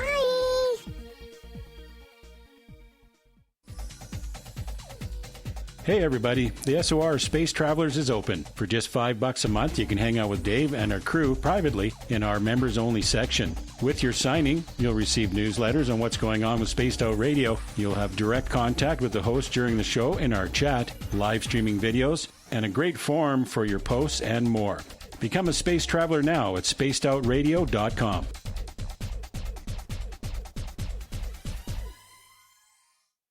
Hello, this is your guitar man, Ron Bumblefoot Thal, and I have to tell you, I love the response I get for Little Brother is Watching from Spaced Out Radio fans. It's amazing how music can inspire and make people think deeper about what's going on in the supernatural world.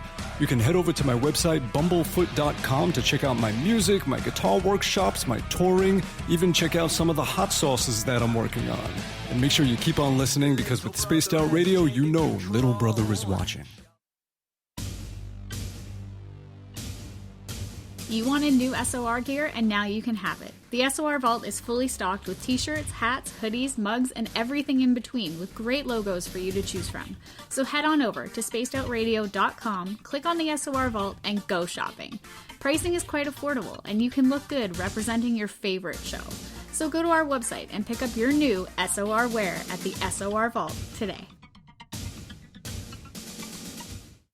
Hey, space travelers, this is John Resig, founder of the Chive and Chive Charities. If you know anything about our website, you know we like to do things a little differently. We're not some faceless organization collecting money for a nebulous cause. Our donor dollars go directly toward life-improving items. Then we give those items directly to an underdog who needs it most. To become a donor with Spaced Out Radio's official charity, Chive Charities, just go to chivecharities.org/donate. From the heartlands of Canada to beards around the world, we know how to take care of you. Fill your follicles with the Mighty Moose Beard Oil. All our oils and balms are handmade and 100% natural ingredients because we care about your beard. And hey, use the promo code SOR2019 and get your Mighty Moose Beard Oil today. You can check us out on our website, mightymoosebeard.com.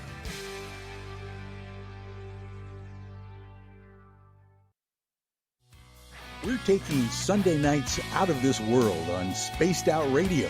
This is Michael W. Hall, also known as the Paranormal Lawyer. Together, we're going to go on an exciting journey into the unknown. I'm going to bring you some of the best interviews in the paranormal and supernatural to start your new week off on a freaky note. So tune in to Spaced Out Sundays with me, Michael W. Hall, only on spacedoutradio.com. At spacedoutradio.com, we are keeping you up to date on all the news with the SOR Newswire. Captain Shirk leads the team that is bringing you the news of the day and exclusive stories on everything paranormal and supernatural. It's free to read, it's updated daily, and it's right there for you. The SOR Newswire is a one-stop shop for the news of the day. Check it out at spacedoutradio.com today.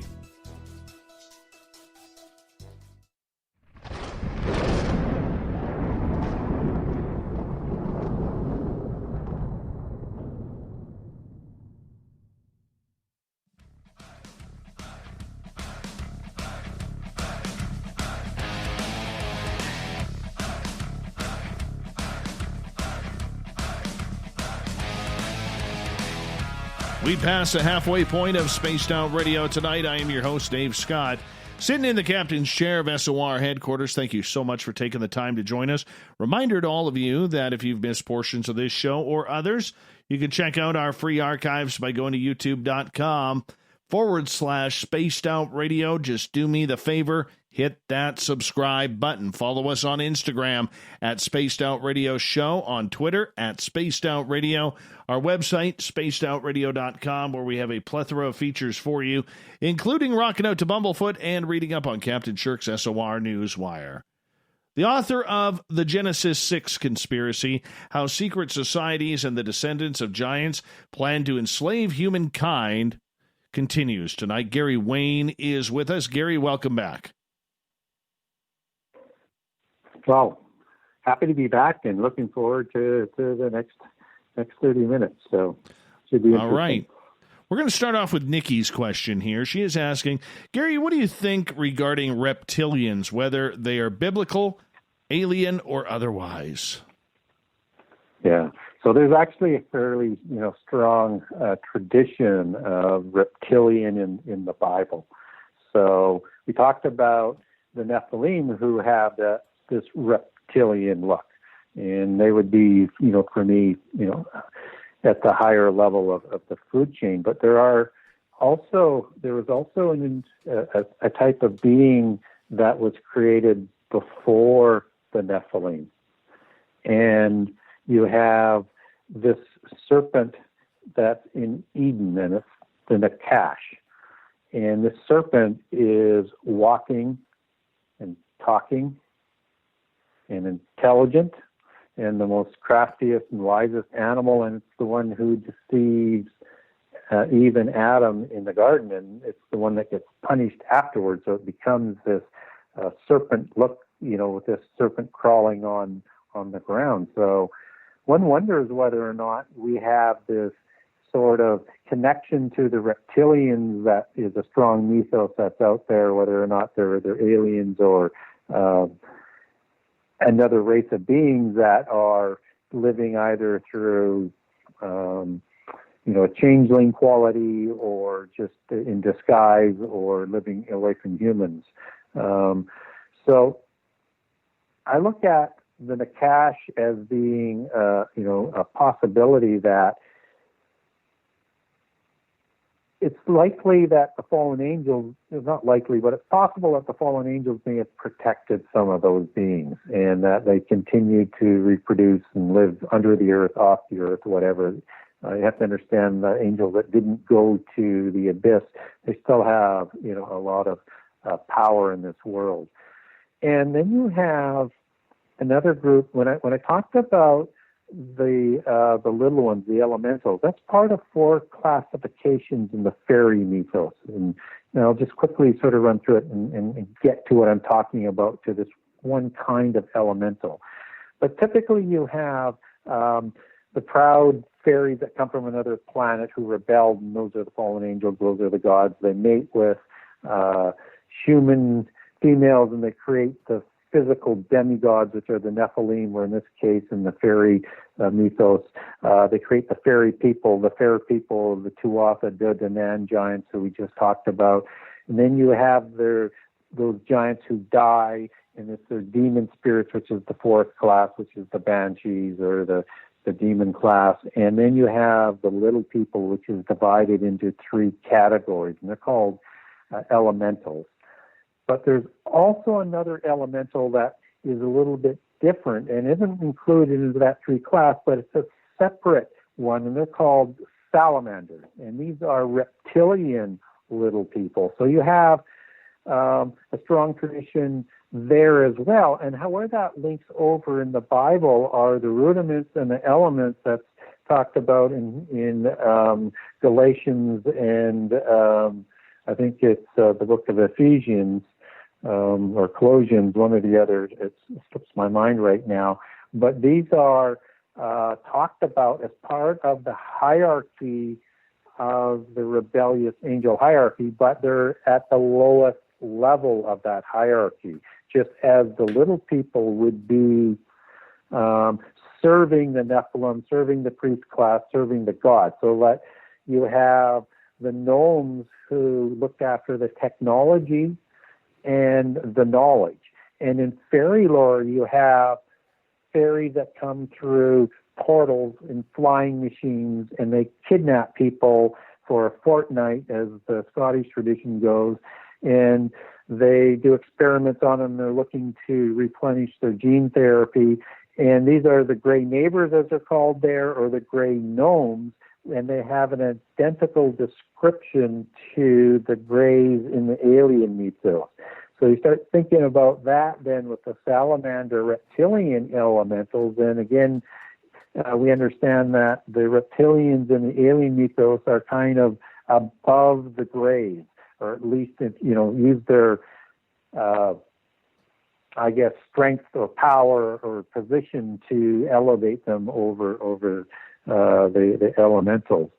So we have a tradition that comes out of the Bible that talks about, that links into that category as well. So when I look at the possibility of the reptilian mythos, I don't know that they have that changeling quality that the gods did, because they could take any form that they wanted to in the physical world, because understand they're spiritual beings in a spiritual realm who come into the physical world and can take a form of their choosing.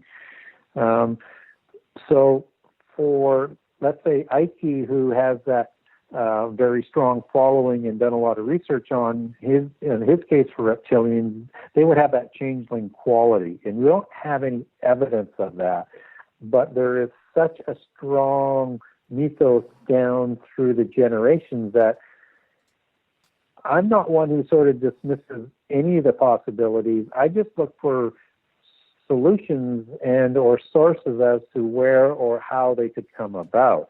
And again, it's when you think about the connections to fairies and to Nephilim and to the gods and to the alien mythos that I talked about with the grays, and you understand that the fairy description would be a description that would be appropriate for a less technologically advanced society. And today we understand them as aliens. You start to see that they're talking about the same kinds of things from a whole bunch of different avenues around the world.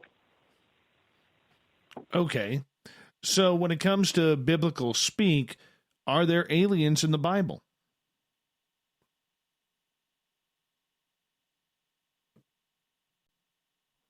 Gary. Technically, when you look in the Bible, angels are aliens. And so when we look at, let's say, the ancient alien theology that's on the History Channel, and, all the different writers like Van Doniken, all they're doing is talking the same prehistory, but they lower those aliens down to a highly technically advanced civilization as opposed to being God. So they're talking about the same kinds of people. Are they space beings or are they heavenly, though? I think they're heavenly, and so maybe I missed what the question was on the first go-around on that. So I would say, as we learn more about science, we're learning more about dimensions. And, that's what quantum computing is all about, and being able to work in different dimensions. So a different dimension, as it's understood in prehistory, would be occupying the same space that we have, but it's on a different wavelength. And that there are certain portals that you can enter through those different wavelengths. And that's where I think is more likely that the aliens that we see are coming from. Because, again, there's a strong record of them coming through portals from the oceans, coming through other different portals as the mythos goes, and then disappear through those portals as well. So I would look for those aliens to be coming from a different dimension as opposed to different planets. I think I think it's probably a deception, I guess is what I'm trying to say, that we have this Babylon 5 type of thing, or this Star Wars, or this Star Trek scenario where you have all of these aliens from around the universe. I think they're probably all part of sort of the localized part of the galaxy that we live in today, and they're just living in different dimensions. And, that's probably where the abyss is located as well, because it's part of the underworld, but I think it's in a different dimension in the underworld as opposed to being in the physical earth. All right, Super Ron has a question. He's asking, can the Nephilim be forgiven? Do they have souls?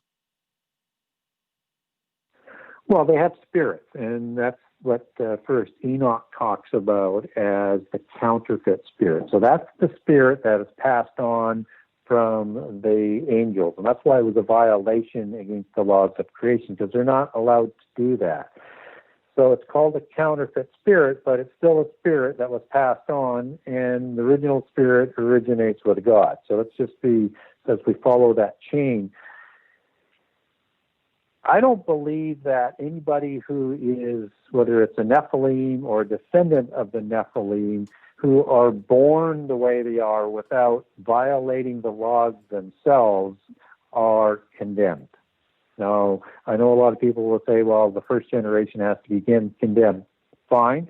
But I also know that Jesus' sacrifice is strong enough to atone for all of the sins of the world. So unless they intentionally violated the laws of creation or violated the Holy Spirit, as Matthew talks about, the book of Matthew talks about, that isn't forgiven, which I think that violation of creation is, then if a Nephilim was born and he accepted God at that time as his God, then he on faith would be saved through Jesus' sacrifice that came down the road. Because I think all people who believe in Jesus and believe in God are saved. I don't think physical characteristics that are inherited have any sort of dominion over that. Now, there's an Old Testament law, just as a caveat, that it says the sins of the father won't go past the fourth generation. So I leave open to the argument that maybe there's a certain amount of those first generations that says that they're not going to be saved. But I'm not convinced that applies to them. That applies to the priest of nations, Israel, is how I would look at that. But I do leave a bit of an avenue open there. And when you look in prehistory, you have good, let's take Greek mythology. You have good heroes, which are Nephilim, and you have evil ones. Hercules and Theseus and Perseus would have been considered good Nephilim, but they still worship the pantheon of God. So we do have cases where you have Nephilim who were doing good things for humankind. So if they were doing that and they also believed in God and rejected the pantheon of gods, then one would presume that they would be saved, as what Adam would be saved, as what Abraham would be saved, because all of these people lived before Jesus. And I think his atonement goes to salvation through that faith in God and faith in Jesus. All right, let's get to Greco's question. Was there a queen of the dragons? Oh, yeah. And you have, and this is best understood in the Sumerian mythology. So you have, in the parent god status, with the god An, you also have female goddesses, and the one that's of importance here is Tiamat. And Tiamat is very much like a Leviathan serpent type of creature, also known as Yam and Lotan and several other names. Every culture has a recollection of these two Leviathan type of creatures, and one is killed. So like Baal or Marduk would kill one, God in the Bible killed one, and there's one to be reckoned with in the end time.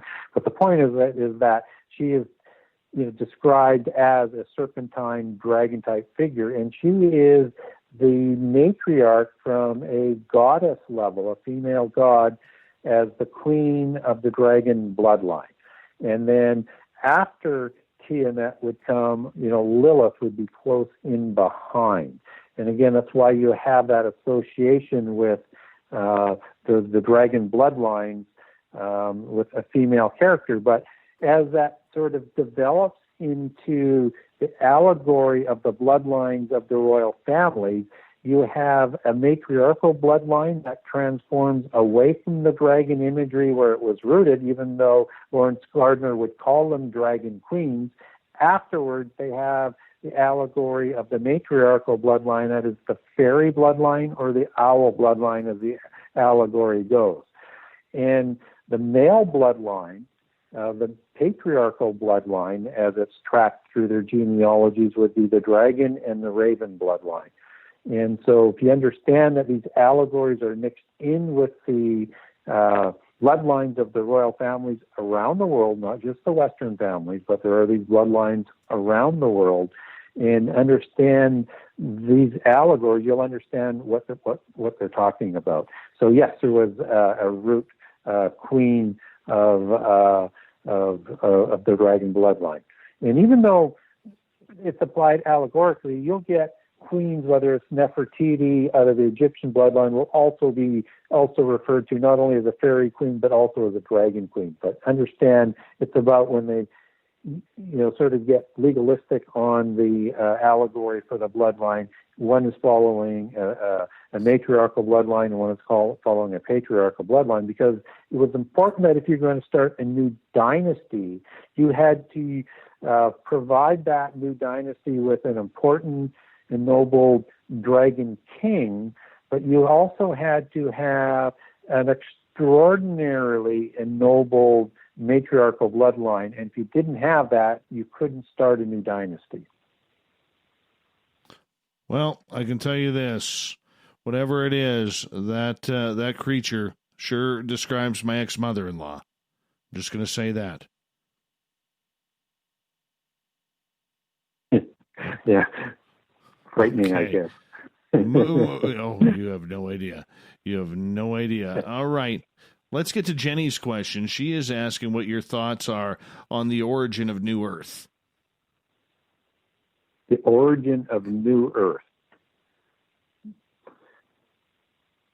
So I'm not quite sure whether that's talking about in prehistory or in the future. I have no idea either. I have no idea. I just asked questions, man. Okay. Maybe Jenny will give us a breakdown of that too. She could. I mean, there's an understanding that in prehistory, the world was destroyed, and then it was renewed. And so there was a time before day one in Genesis. And that's how you get so much of these other datings in other religions and what science is talking about that is older than the typical doctrine that's taught in Christianity. What they don't teach in Christianity is that Genesis 1:1 to 1:2 and how you understand then the days of creation after verse 2 can be translated in one of two ways. One is the standard dogma that we get, and the other is the other possible translation where the earth became void and formless. And that this was caused by the angelic rebellion, or these fabulous weaponry that you would see in Hinduism and the Vedas and the different descriptions of these planets as storing weapons by the gods, and that the earth was renewed, as Psalms 104:30 talks about, with the Spirit. When God sends the Spirit, the earth is renewed. So at some point after the earth was destroyed to its foundations, because the foundations were created to last forever, then you had and what's really interesting as you get into the description of this within different verses in the Bible is you have the water that was separated in days 1 through 6. But what had happened was in the destruction of the earth is that this water had collapsed down in on the earth and created the chaos. And that's why in the creation process you have the separation of the waters that's described in the renewal of the earth. And a lot of people will say, well, but Exodus, 20:11 says, the earth was created in 6 days, or the heavens and the earth. Well, the thing is that there are three definitions to heaven in ancient Hebrew. One is the firmament, which is, sort of below the arc that we can see. The second heaven is outside that in the rest of the universe. And then you have the heaven where God lives in, which is the spiritual realm. So you have to pick the right one. So what it's actually talking about, just as the firmament is called heaven in Genesis, it's actually talking about that heaven that is renewed in the 6 days of creation. So if that's what she's talking about, then you can translate Genesis 1 differently than the standard dogma, and I've got a document on that for people. And I did a 2.5-hour presentation that's on live stream at the True Legends May concert, and I walk people through that in great detail if people want to look that up. You have to pay for the DVD now, but you'll get that information. So talking about the New Earth in prophecy, that happens at the end of the millennium. So after the end time, 1,000 years, and then the earth is destroyed, and you're going to have a new heavens and a new earth created, and we go off into eternity after that. So I think that's both ends of the spectrum that are talked about biblically. All right. Gary Wayne is our guest tonight on Spaced Out Radio. We have another 2 minutes to go before we got to go to break at the top of the hour. Brett is asking, what's the relationship between giants and copper? 90 seconds, Gary. Well, copper is an allegory for the most part for seraphim, angels, or these poisonous serpent snakes, and that's because they were these fiery angels. The other relationship between Nephilim and copper is that there's this tradition that they were using copper to make weapons, but they were actually using iron, not copper. So I'm not comfortable in linking copper and bronze weaponry to the Nephilim. They would have been using better weapons than that. Copper is kind of soft for weapons. Yeah. Makes sense. And they've got examples. And they've got examples of iron all the way back to about 3000 BC. So I mean, there was technology that was able to make iron weapons. All right. We've got about 40 seconds here to go. What can we ask you? Well, let me ask you this. In regards to New Testament to Old Testament, is there a difference in the prophecy and the stories in regards to the way humanity should move forward, especially in this new millennium? They actually blend perfectly together if you let it. So, no, there's no difference in terms of the story. They provide different levels of detail, and some of them repeat the detail, but they're telling the same story. So everything, directionally moves in the same direction with it. All right, my friend, I'm going to get you to hold on here because we got Gary Wayne for another half hour on Spaced Out Radio. Then at the bottom of hour number 3, we're going to bring you the SOR Newswire. Oh, I had a hiccup there. And the thought of the day. Stay tuned. More Spaced Out Radio coming up without hiccups.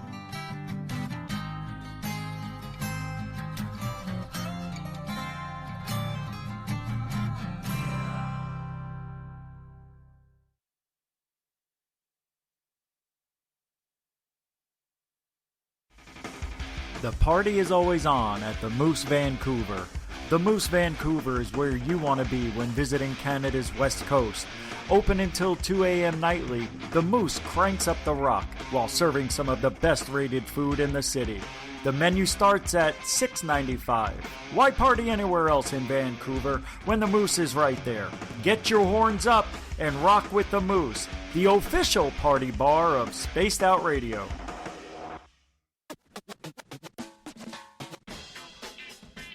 The SOR Vault is open for business, and do we have some cool swag for you to pick up? All you have to do is head over to our website and click on the SOR Vault. You have a variety of cool logos to choose from, and put them on anything you want. T-shirts, hoodies, hats, coffee mugs, you name it, we can get it to you. So do your shopping by supporting the store you love. Get your Spaced Out Radio swag at the SOR Vault today.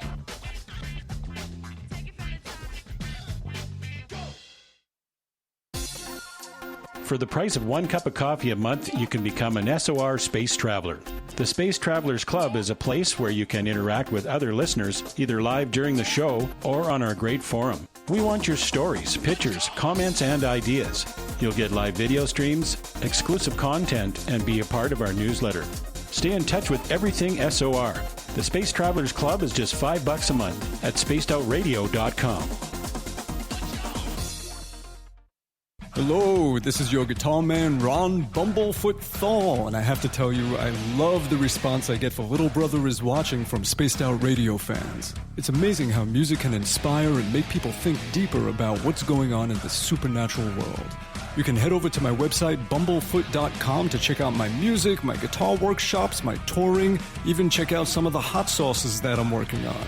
And make sure you keep on listening, because with Spaced Out Radio, you know Little Brother is watching.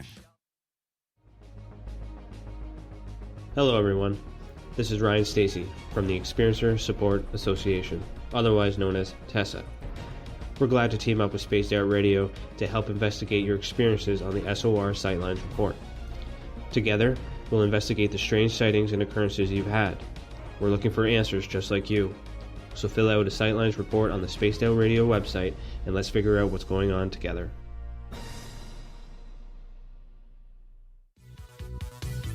Hello, Space Travelers. It's me again, Carl.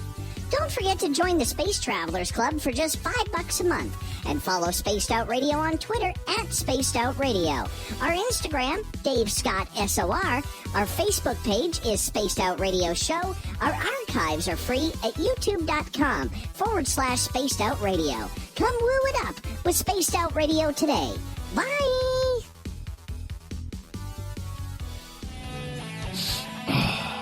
I'm feeling a little spicy tonight. What to do? What to do? Why not get Bumblefuck? 4 million Scoville units of pure hard rock. Bumblefoot hot sauces come in 3 flavors. The burning Bumble. Tone it down a bit with Bumblicious and throw the sauce on everything. Spice it up. Bumble me, baby. Bumblefoot hot sauce. Get it today at kajans.com. Hi there, this is the paranormal lawyer Michael W. Hall. I'd like to invite you to listen in each Sunday night where we're going to open up your eyes to everything strange and paranormal. I will be hosting some great guests with topics that affect us all, such as UFOs, ghosts, and everything paranormal. Let's learn together on Spaced Out Radio Sunday with myself, Michael W. Hall, the paranormal lawyer at spacedoutradio.com. We all know on Spaced Out Radio we love a good beard and mustache, so why not take care of your facial hair with Mighty Moose Beard Oil? Made in Canada, we're taking care of beards and stashes around the world. We use 100% natural ingredients with our oils and balms to make your whiskers feel silky smooth. Use promo code SOR2019 at mightymoosebeard.com today.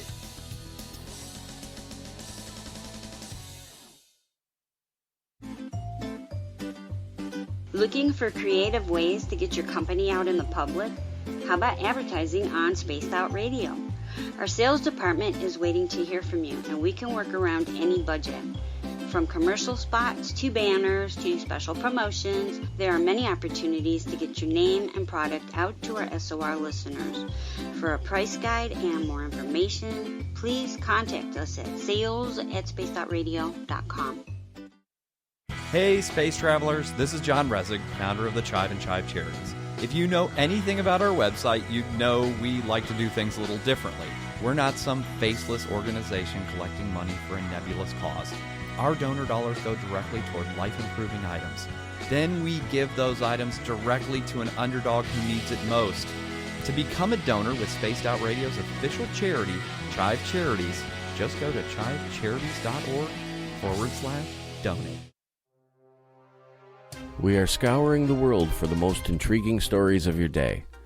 Take the time to read up on the SOR Newswire, where our team, led by Captain Shirk, will deliver to you some of the best paranormal and supernatural news, along with some stories that will blow your mind from the weird to the wacky. It's the news outside the news that piques interest, and that's what we're looking to deliver to you. The SOR Newswire, only at spacedoutradio.com. we're adding to the entertainment online for Spaced Out Radio. I'm Amber Beckrud, and I want to invite you to subscribe to our YouTube channel and check out Cryptid Tales, where I will take you on a journey into some of the strangest legends and lore from around the world, relaying the stories to you of the strange creatures and experiences that people have had throughout time. You can find Cryptid Tales at youtube.com/Spaced Out Radio. And while you're there, don't forget to check out our free archives and leave a comment. See you there. Would you like to connect with us? Head to spacedoutradio.com for all your latest show info. Now, back to Dave Scott and SOR. Third and final hour of Spaced Out Radio is underway tonight. I am your host, Dave Scott. What a pleasure it is to broadcast to you live. Thank you so much for tuning us in. We welcome back everyone listening in on our terrestrial affiliates around North America and digitally on TalkStream Live and Revolution Radio. Remember, you can check out all of our archives at youtube.com/Spaced Out Radio. Just do me the favor, hit that subscribe button. The Desert Clam has set the password for tonight in the SOR Space Travelers Club. Urbiculus. Urbiculus is your password.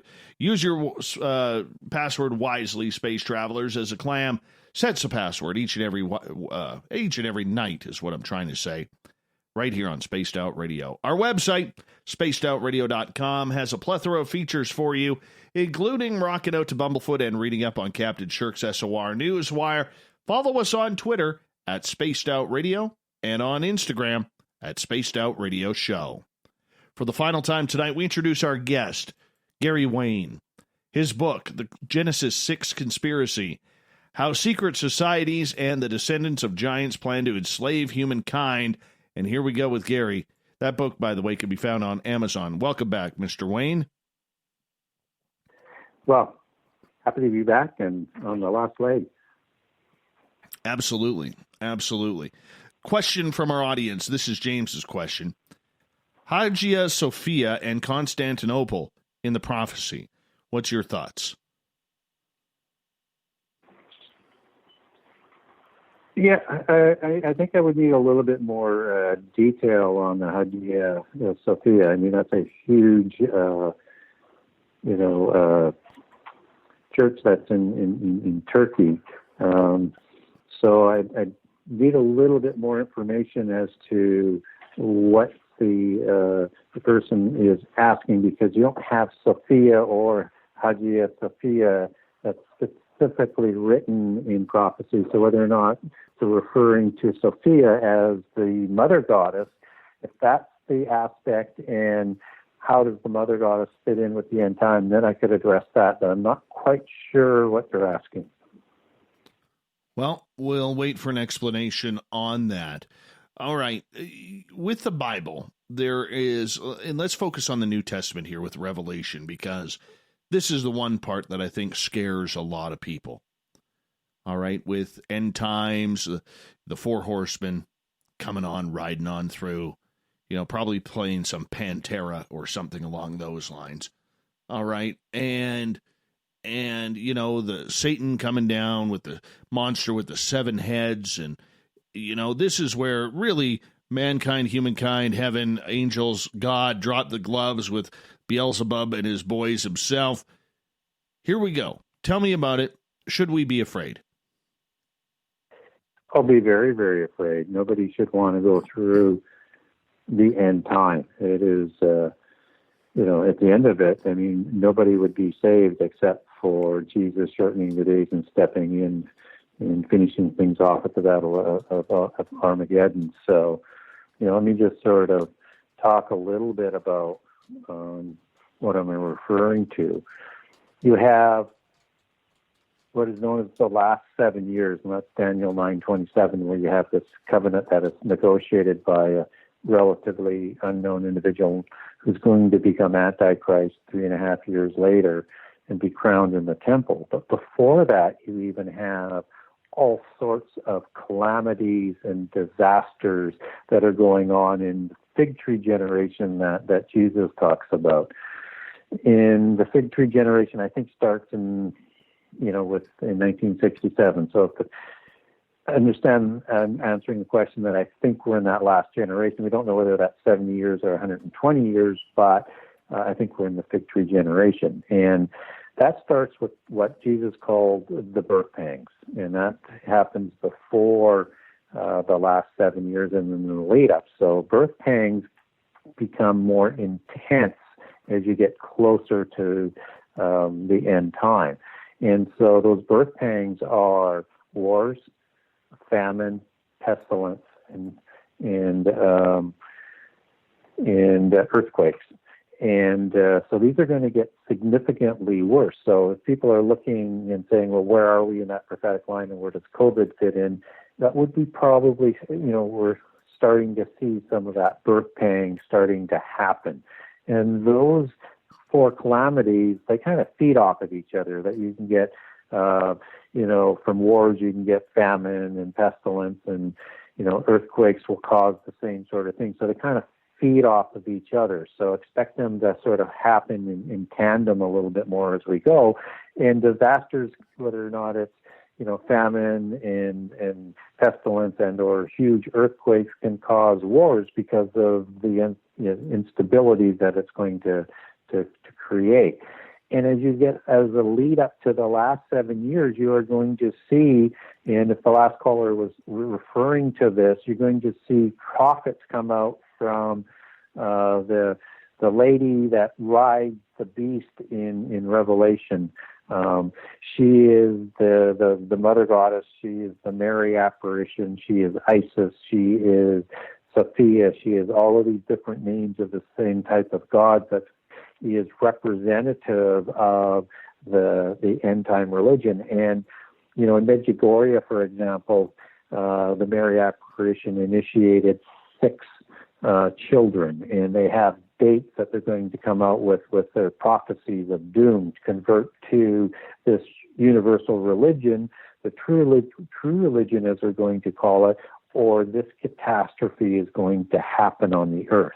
And there are 10 of these that get progressively worse, that convinces everybody to convert over to this universal religion. And it starts in Christianity, starts in Roman Catholicism, where the Mary apparitions are most prominent, and it will spread to the rest of the world. Now, this is going to include disasters of wars and probably nuclear wars, and we're just in the birth pang. So by the time you get to the opening of the seals and the 4 horsemen that come out, you get the same disasters that are taking place. So you have, wars that are taking place. You have famine, you have pestilence, and you have this huge earthquake, and 25% of the people are going to be destroyed. And that's just the seals. The trumpet, as it gets stronger, as you get towards the midpoint, 33% of the people will be destroyed. The wrath bowls, as they come out in the last 3.5 years, would destroy everybody and everything, unless it was short, which it will be.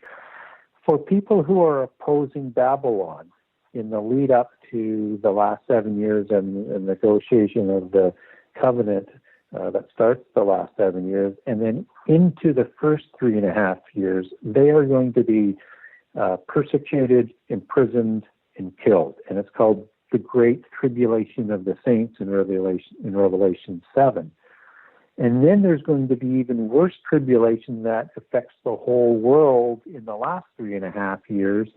And for people who are there who refuse to take the mark of the beast in the last 3.5 years, they're going to be tested through fire, or they're going to be beheaded and hunted down by the beast system.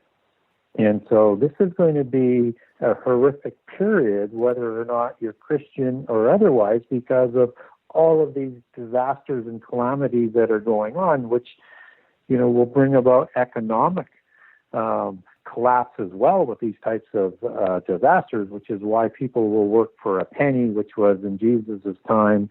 Somebody would work for a penny for a day's worth of labor or a day's worth of food. So people are going to work just for their existence. I mean, you want to know what economic slavery comes on is you take a collapse of the whole economic system in the world and a shortage of food that's combined in all of this, which is why you have the famine aspect, and you've got a horrific time to be living through, and one should pray not to be part of the end times, but I fear that we're in that last generation.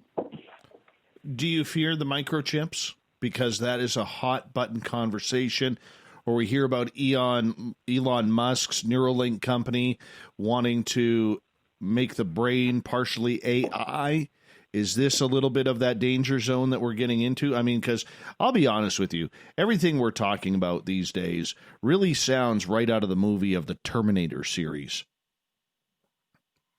It does to a certain degree, and understand that these implants and these chips and things are going to merge together with other technologies. I mean, there's going to be things that need to be offered in terms of long life and long health, which I think is going to be part of that implant system. In Davos a couple of years ago, they were postulating and figuring out how they're going to bring this implant system through healthcare, that people are going to want this chip or this implant because it's going to have bots and it's going to be connected to an AI system, and it's going to automatically medicate and monitor the system and report all that information back, which will give you longer health. So expect that you're going to have the system introduced through the healthcare system if the current elites, when they're plotting, gets their way. But this is emerging into what they call the beast system in prophecy, that has to have an AI component, because if you remember earlier in the show, I was talking about this cult of knowledge, and that the two pillars of godhood is immortality and the other is knowledge. And so they need this AI system to provide the knowledge, and they need these quantum computing systems that can go into multiple universes, because they're looking for something that comes up in the Vedas. And just as all the scientists, or at least the originating scientists, would say that to understand quantum mechanics and quantum math and quantum computing, you have to understand the Upanishads and the Vedas, where they're talking about that whole science in a spiritual sense. And that's an Atma particle that they're looking for, or the Atman particle. Well, it's spelled two ways, A-T-H-A-N, also with an N on the end. And this is a particle that merges with an invisible particle that emerges with a physical particle, and in sort of a symbiotic relationship, and is the particle that contains the knowledge of the universe, and it spreads that knowledge through quantum entanglement. So understand this beast system, this mark of the beast, is all of this technology coming together that will also not permit people to buy or sell, and they will know whether or not you, by taking that mark, whether or not you're going to worship Antichrist and Satan, and it has the ability to probably track you down.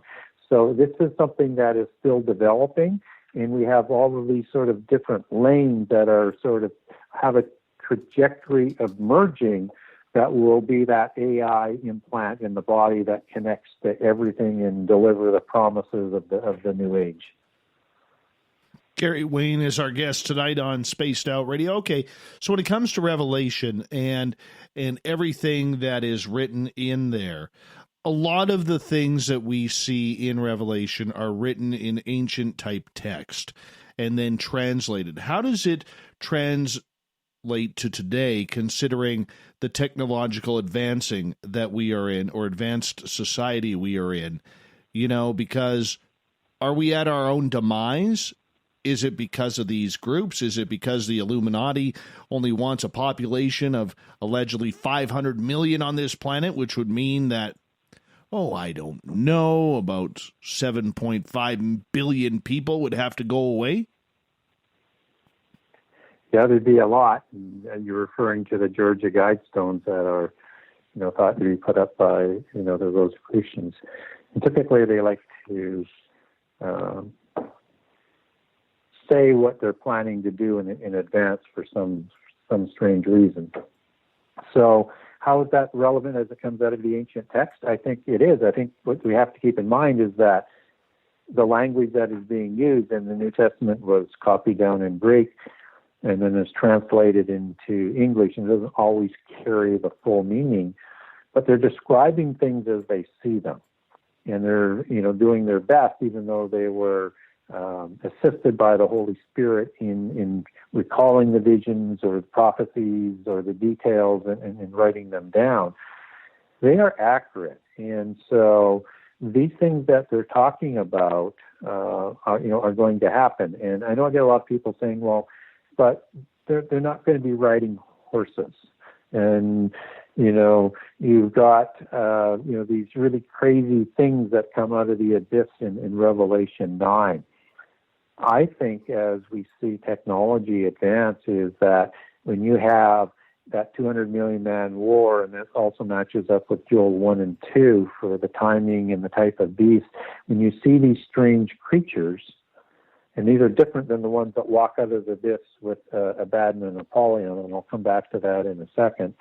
These, I think, are weapons of war, but they are this merging of technology, merging of AI, merging of DNA manipulation, so that you can imagine these chimera type of animal beasts that are being developed for the art of war, and then you start to look at what they did in prehistory in terms of creating these crazy type of beasts in prehistory and beings, and you look at what we're able to do with DNA today. I think a lot of that in that 200 million man war, and as they're described, is that type of technology.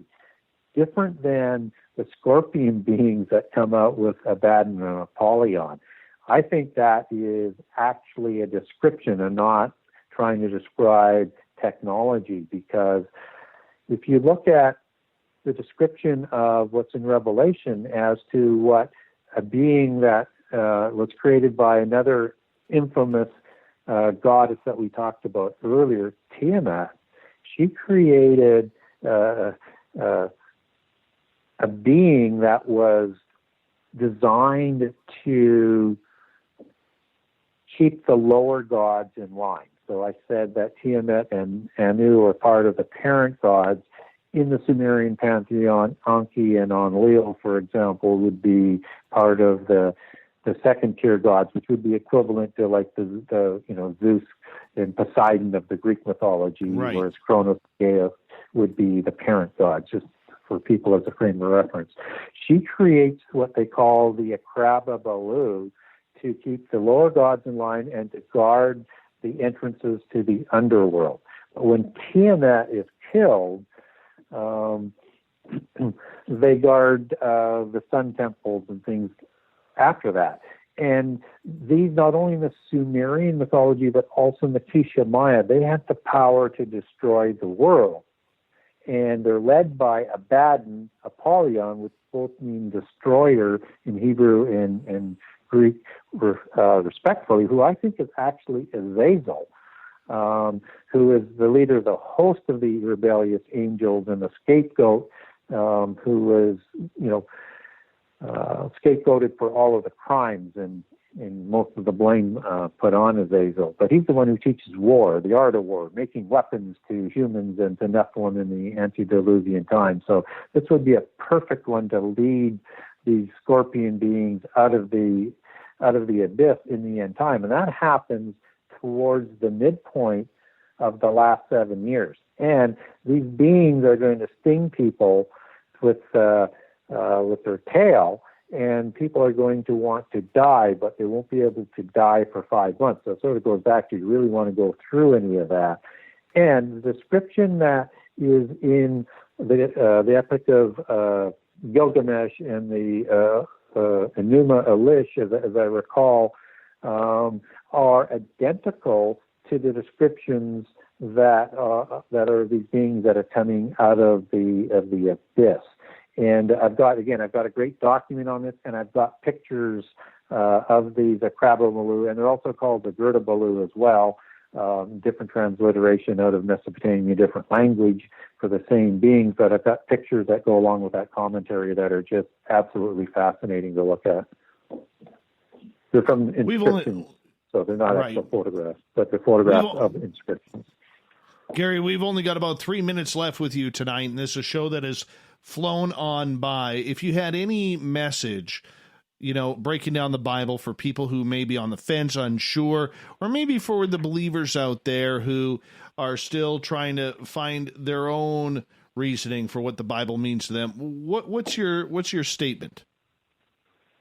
Well, the first statement, become a contrarian or a Berean and verify everything yourself, and understand that churches today don't teach prehistory, and they don't want to talk about giants.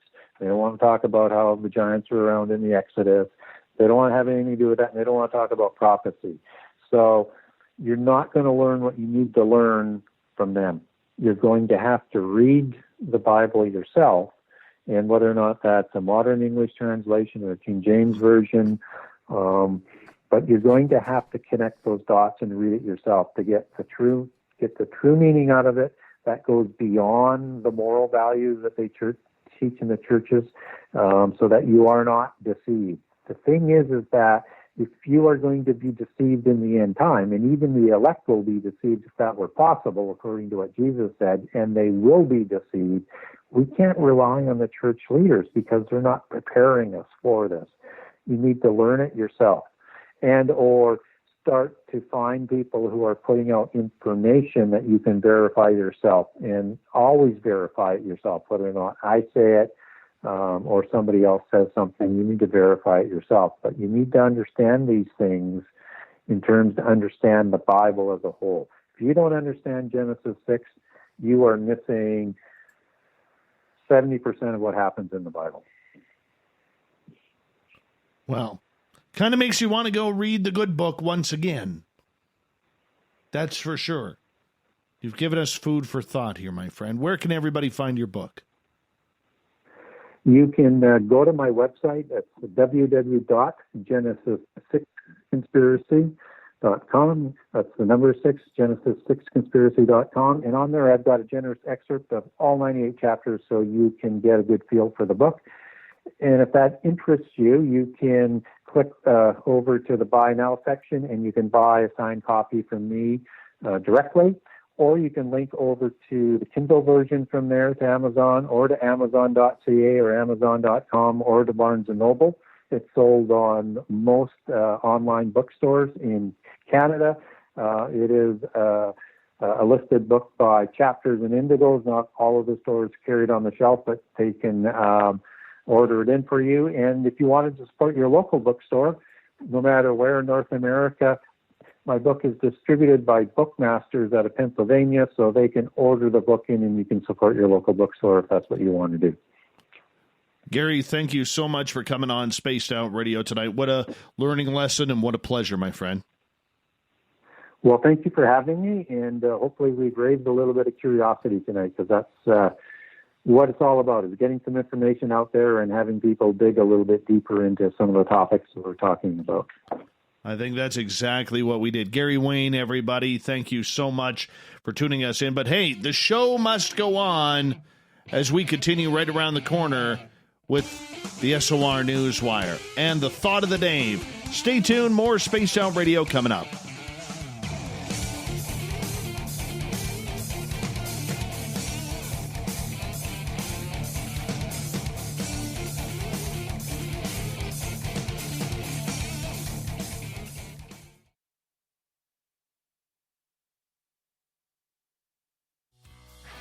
Hi there, this is the paranormal lawyer Michael W. Hall. I'd like to invite you to listen in each Sunday night, where we're going to open up your eyes to everything strange and paranormal. I will be hosting some great guests with topics that affect us all, such as UFOs, ghosts, and everything paranormal. Let's learn together on Spaced Out Radio Sunday with myself, Michael W. Hall, the paranormal lawyer at spacedoutradio.com.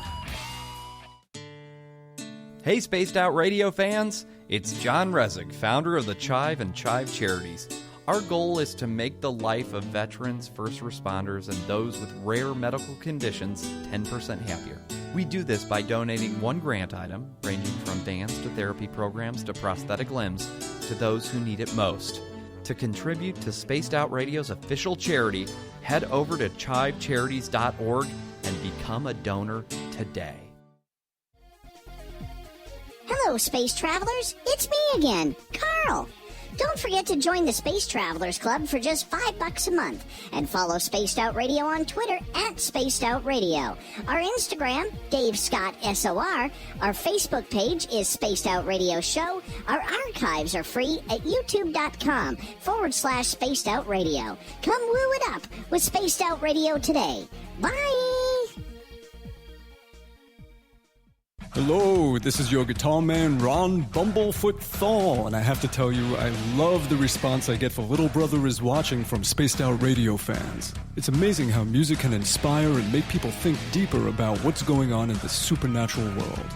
You can head over to my website, bumblefoot.com, to check out my music, my guitar workshops, my touring, even check out some of the hot sauces that I'm working on.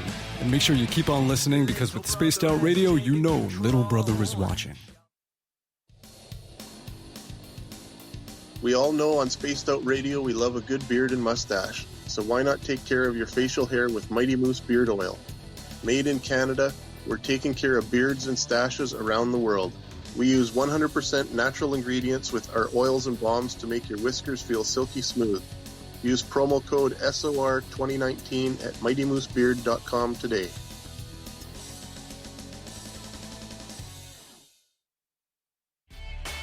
Cold drinks, great food, and the best music in Vancouver.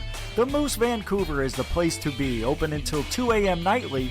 Everything on the menu starts at just $6.95. Who serves food that cheap anymore? At the Moose, you'll never know who you'll run into. Rock stars, actors, athletes. It's the place everyone wants to be. So join us at the Moose Vancouver, the official party bar of Spaced Out Radio.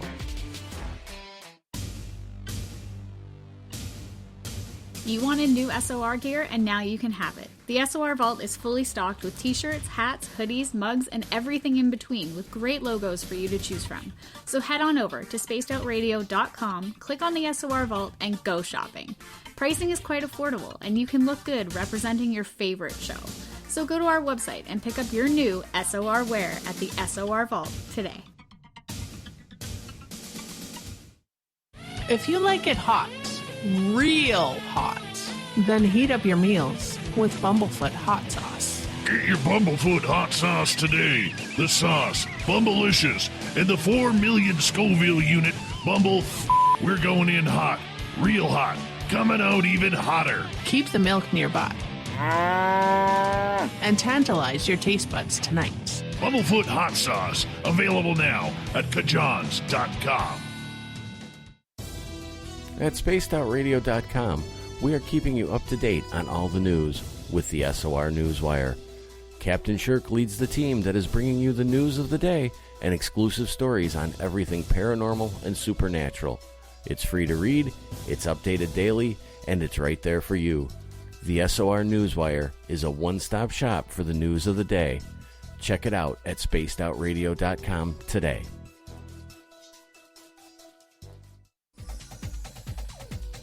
Hey everybody, the SOR Space Travelers is open. For just $5 a month, you can hang out with Dave and our crew privately in our members-only section. With your signing, you'll receive newsletters on what's going on with Spaced Out Radio. You'll have direct contact with the host during the show in our chat, live streaming videos, and a great forum for your posts and more. Become a space traveler now at spacedoutradio.com.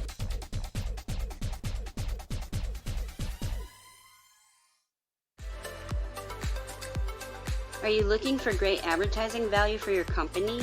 Look no further than Spaced Out Radio.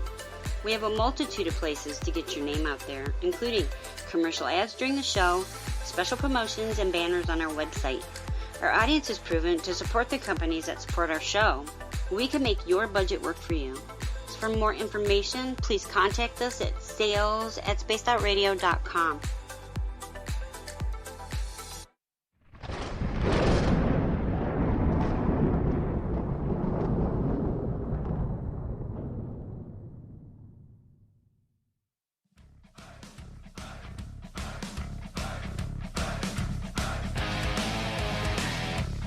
We've rounded third. We're heading for home tonight on Spaced Out Radio. I am your host, Dave Scott, sitting in the captain's chair of SOR headquarters. I want to remind you that if you missed most of this show or others, check out our free archives by going to youtube.com/Spaced Out Radio. Just do me the favor, hit that subscribe button. Our website, spacedoutradio.com, where we have a plethora of features for you, including rocking out to Bumblefoot and reading up on Captain Shirk's SOR Newswire. On Instagram, you can follow us at Spaced Out Radio Show, and on Twitter, follow us at Spaced Out Radio. Speaking of the news, oh yeah, there it is. It's that time. And this is how it ends.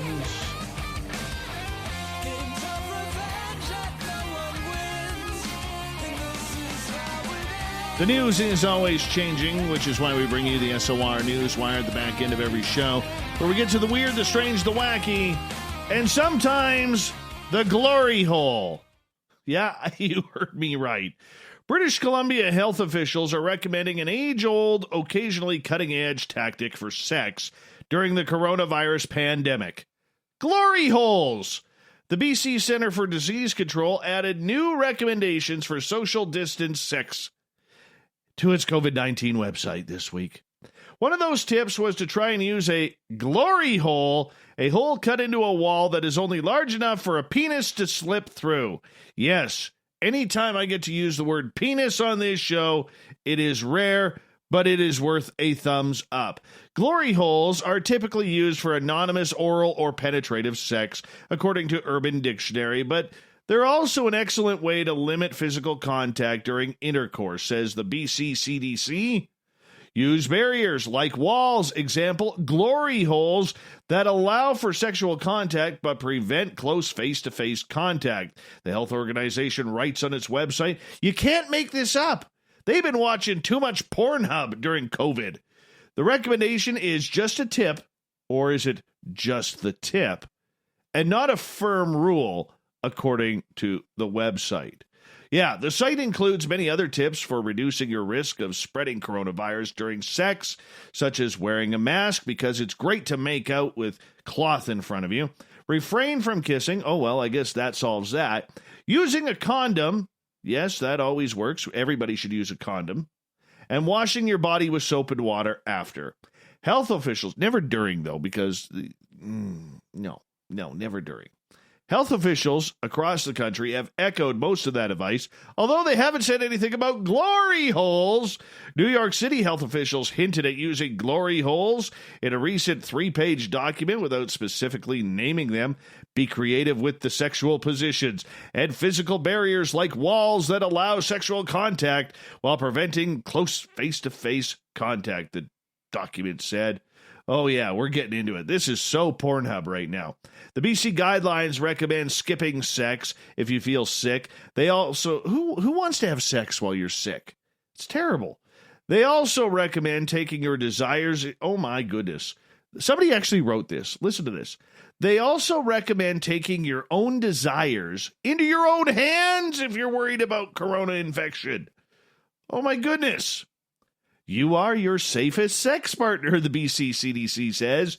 Masturbating by yourself, in brackets, solo sex, will not spread COVID-19. Your next safest partner is someone you live with or a person who has only had contact with you and no one else. Bonnie Henry, the province's top doctor, echoed the advice. This is not the time to do rapid serial sexing, okay? Oh, she used dating, but sexing sounds so much more fun. Anyways, so pick somebody, see if it works, then take your time. In other words, make sweet love, throw on a little bit of Barry White, make sure there's a fireplace going, even though it's summertime. You got to set the mood, okay? Set the mood.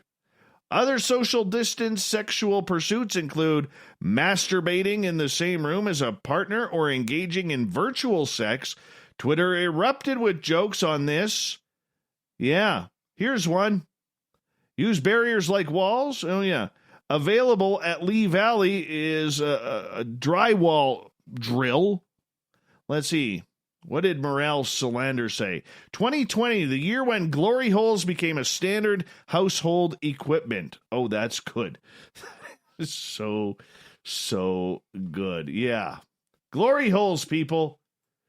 Steel Panther has a great song about the glory hole, by the way. You might want to check it out on YouTube.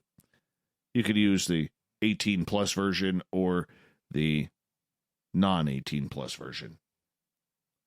A UFO film flying over Kodown Village was not a weather balloon, the Met Office has said. A woman who captured footage of the object over Annalong on July 8th passed it to the North Ireland UFO Society, which is now investigating. The round and gray UFO moved through the sky from north to south at a time when wind in the area was blowing from the east, suggesting it could not have been a weather balloon. In response to NIUFO's query, the Met Office said it doubted the object was a radiosonde, the device carrying such balloons or by such balloons. A radiosonde was launched from Castor Bay, on July 8th, the statement read, but at 1:15, the radiosonde traveled almost due east to a position of 54.423, minus 5.023 at an altitude of just under 18 kilometers. Google Maps indicates that this is about 20 kilometers off the coast of the Irish Sea and about 70 kilometers from the filming location. The balloon path stayed significantly to the north of the filming throughout the ascent. Who cares about the balloon? Let's get to some aliens here. NIUFO's founder, Chris McMurray, says that he received a report of a similar sighting from a woman in Kilkeel, about 5 miles from Annalong. Who names these towns? This is fantastic. A few weeks beforehand, he added that this group intended to visit the area, which has a record of strange phenomena, next month. So in other words, they're broke, they can't get off work, and they got no gas money to get to this town to investigate. That's the truth of it. When they say they are taking that long, it doesn't matter whether it's a paranormal team, UFO team, or a Bigfoot team, it's because they are broke. Yes, they are broke. He added that his group intended to visit the area, which, I already read that. The incidents were not the only reports of unexplained aerial activity this year. Back on May 8th, Elena Draven recorded a bright object moving in the air over her home. It came after other reports of lights around the village. They got aliens, people. They got aliens. In February, filming the BBC drama Bloodlands, starring Jimmy Nesbitt, because we all know Jimmy. He's got the blue check mark on Twitter. Anyways, apparently there was a UFO alert around there, too, while they were doing this. Lots of UFOs. Ireland's wasted at the bars while social distancing. It's a good time over there. Let's just go scrap. Let's end the night with a good fight. Okay. I hate this guy. I do. I think this is one of the scummiest things that anybody can do. Okay? Yeah. I don't like him. I'm never buying his book. You know why? He's a pompous jerk. Hear me out on this. Okay? Author Mark Dawson has lost his top 10 position in the Sunday Times bestseller charts for his thriller, The Cleaner, after revealing that he bought 400 copies of his own book to get a higher position. Book sales monitor Nielsen Bookscan began investigating after Dawson revealed on his podcast, The Self-Publishing Show, that he had placed an order for 400 hardback copies of The Cleaner with a children's bookshop in Salisbury at a cost of £3,600.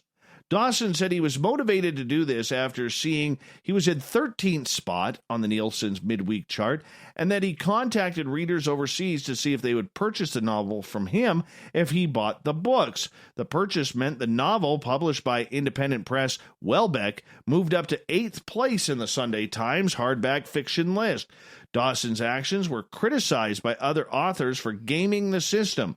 Nielsen told the bookseller that after initially believing that the sales had been part of a virtual book signing, it had concluded that they did not meet its criteria. It will now recalculate the charts for the week ending on July 4th, and the Sunday Times will also issue a correction.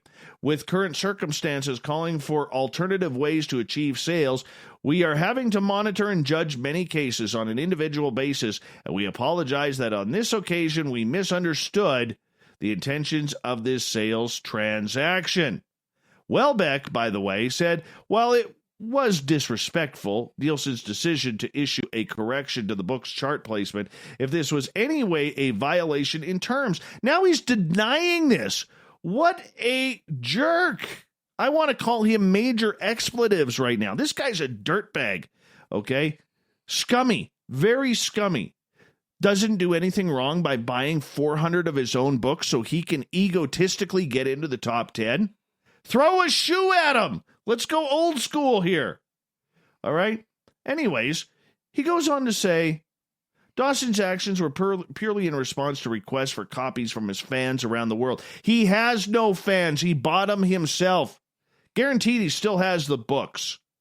On Twitter, Dawson wrote, if I was intent on gaming the system, I would have bought 10,000 copies, sat on them forever, and been number one. I wouldn't have discussed it on a popular podcast either. No, you got caught because you were being an idiot. You know? What a jerk. I'm fired up now. I'm fired. This reminds me of that idiot on Twitter who went into a Buddhist temple for meditation for 75 days. All right? When the coronavirus was around, and then came out after 75 days, shocked that the coronavirus was around. I want to shake that guy, too. Anyways. Calm it down, Dave. Calm it down. A drink mix company is offering a bailout for entrepreneurs in seasonal industry hard hit by the coronavirus, the lemonade stand. Country Time announced the littlest bailout program will distribute $100 checks to kids under the age of 14 whose lemonade stand plans were foiled by COVID-19. This is a great story. You know, this is a story I need after the last one with that wingnut author. Not even going to name him. Okay, so basically what they're saying is we know this will be a rough summer for lemonade stands, and if the big guys are getting bailed out, why shouldn't we help the littlest entrepreneurs get the same treatment? Would-be lemonade stand entrepreneurs are being asked to submit an essay about how they would spend their bailout money, along with a photo of a sign they would have used for their abortive stands. Applications for bailout checks are being accepted through August 14th. Good job. Good job, Country Time. Seriously. And you know what? I'm one of those guys where every time I see one of those lemonade stands or a juice stand, I go. You know, it's not only a big thrill for a kid, it is one of the best dollars you could ever spend. Watching that child, you know, pour with their shaking hands into a plastic cup, and you don't know if anybody else has actually drank out of that cup. You're only hoping, okay? And then you throw them $1, and then you tip them. You know, and the smile on their face with their gap teeth because their big teeth are just coming in, I think it's wonderful. I love that. Everybody should do that. If you're one of these people who actually drives by a lemonade stand and doesn't get anything from a kid, you know, I'm going to drop an elbow on you. Just plain and simple. If I see you, I'm going to drop an elbow on you. Give the kid $1, grab yourself a drink, have a good time. And for all those illegal stands out there, okay, that, you know, that are... They get busted by the bylaw enforcement officers and all this kind of stuff. All right. I hope there's illegal stands going up there. But use clean glasses, wear a mask and gloves, please. And make sure your juice is cold because I don't like the warm juice. All right. Moving on. Stop throwing away pizza boxes. Domino's is pushing for its customers to start recycling. Apparently, a significant number of people think that these cardboard boxes aren't actually recyclable, and Domino's wants to change that. Yeah, they got a new website for it. I mean, this is how stupid people are. It's cardboard. It is recyclable. So Domino's actually had to waste money creating recycling.dominos.com. Imagine that. The site contains facts about recycling and information. It's 20... What year is this? It's 2020.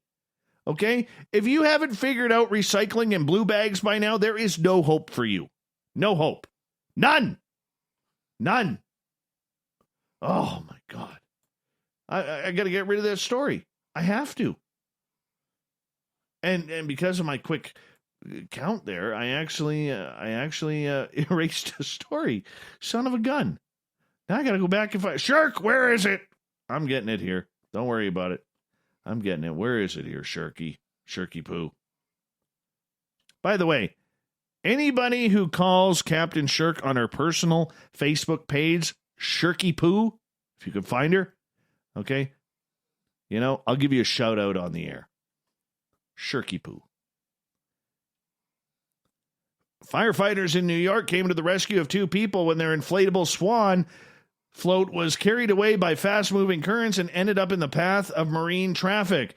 The New York City Fire Department officials received a report of multiple people in the water near East 55th Street in Manhattan, and the FDNY Marine Unit had arrived to find 2 people in a swan floating away because the river in the Hudson has a little bit of a strong current right now.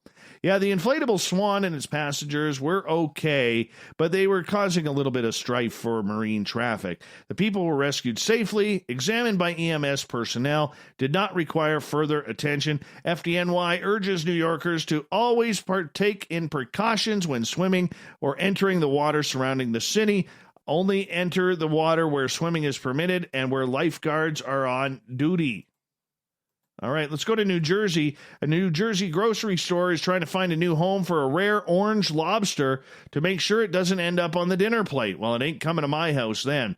Employees at the Stop and Shop store in Toms River said they noticed one of the lobsters in a recent shipment had an orange coloration similar to that of its cooked brethren, but it's still alive and well. The grocery chain said the lobster is not for sale, and officials are trying to find a suitable home for the rare crustacean.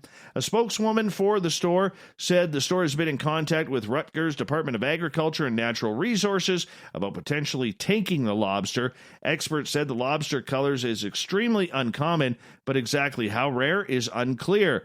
Unofficial estimates are in the range of 1 in a million, although I have not seen a scientific assessment of the actual proportion they comprise of the wild population, said Rick Whale, the director of Lobster Institute at the University of Maine. All right, let's do this thing. Marty, beautiful clown tonight. Beautiful clown. I hate that author. Hate him. Hey, Shirk, I got to skip the Guinness World Record tonight. Why? Because I could. Thought of the Dave happens every night at this time as I ask a question on our Facebook and Twitter pages, then read your responses on the air. Why? Because guess what? I actually do love the audience participation around here. God, that guy pisses me off.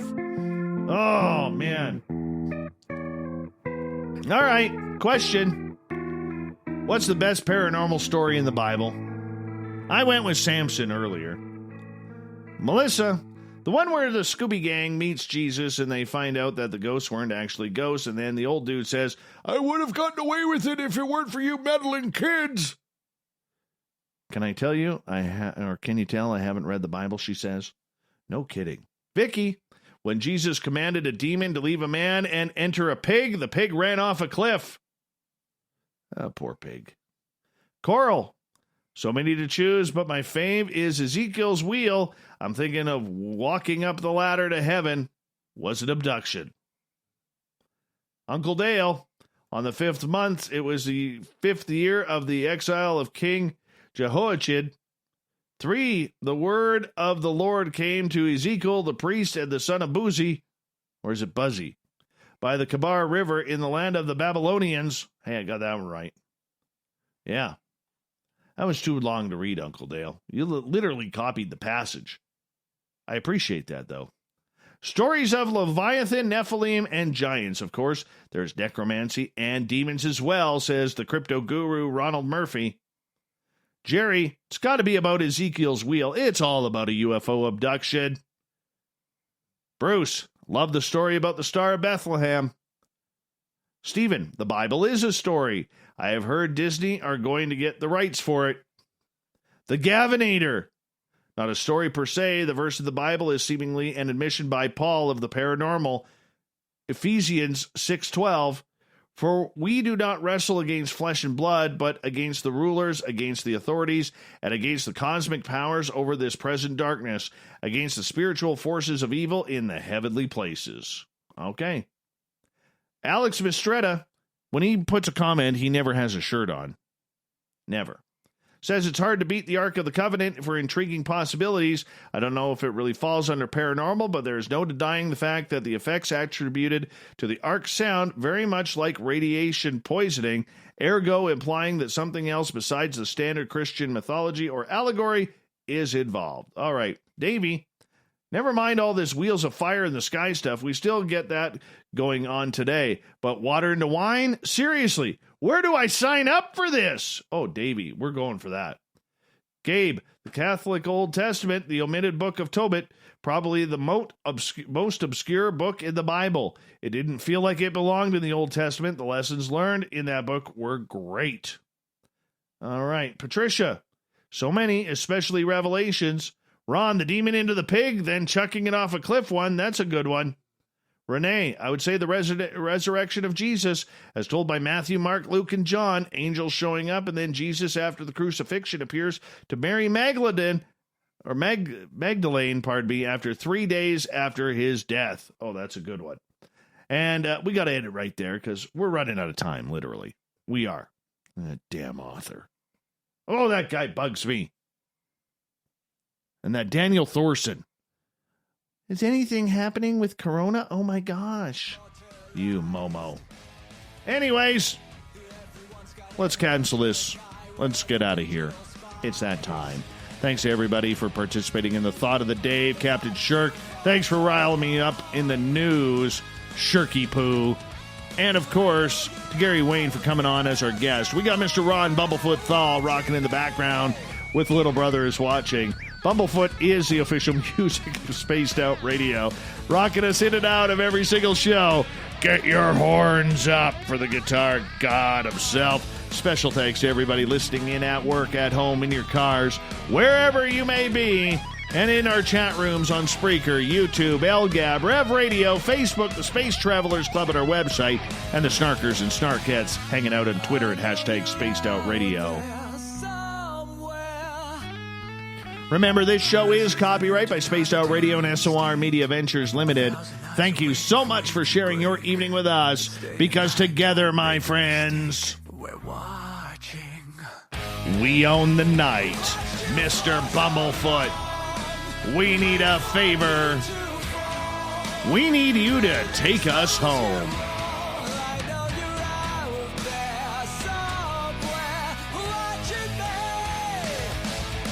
Remember, everybody, the Woo train may have docked for the night, but tomorrow we shall ride again. Your seats are always available. Your tickets never expire. And if you want to bring a friend, guess what? We got room for them, too. Good night.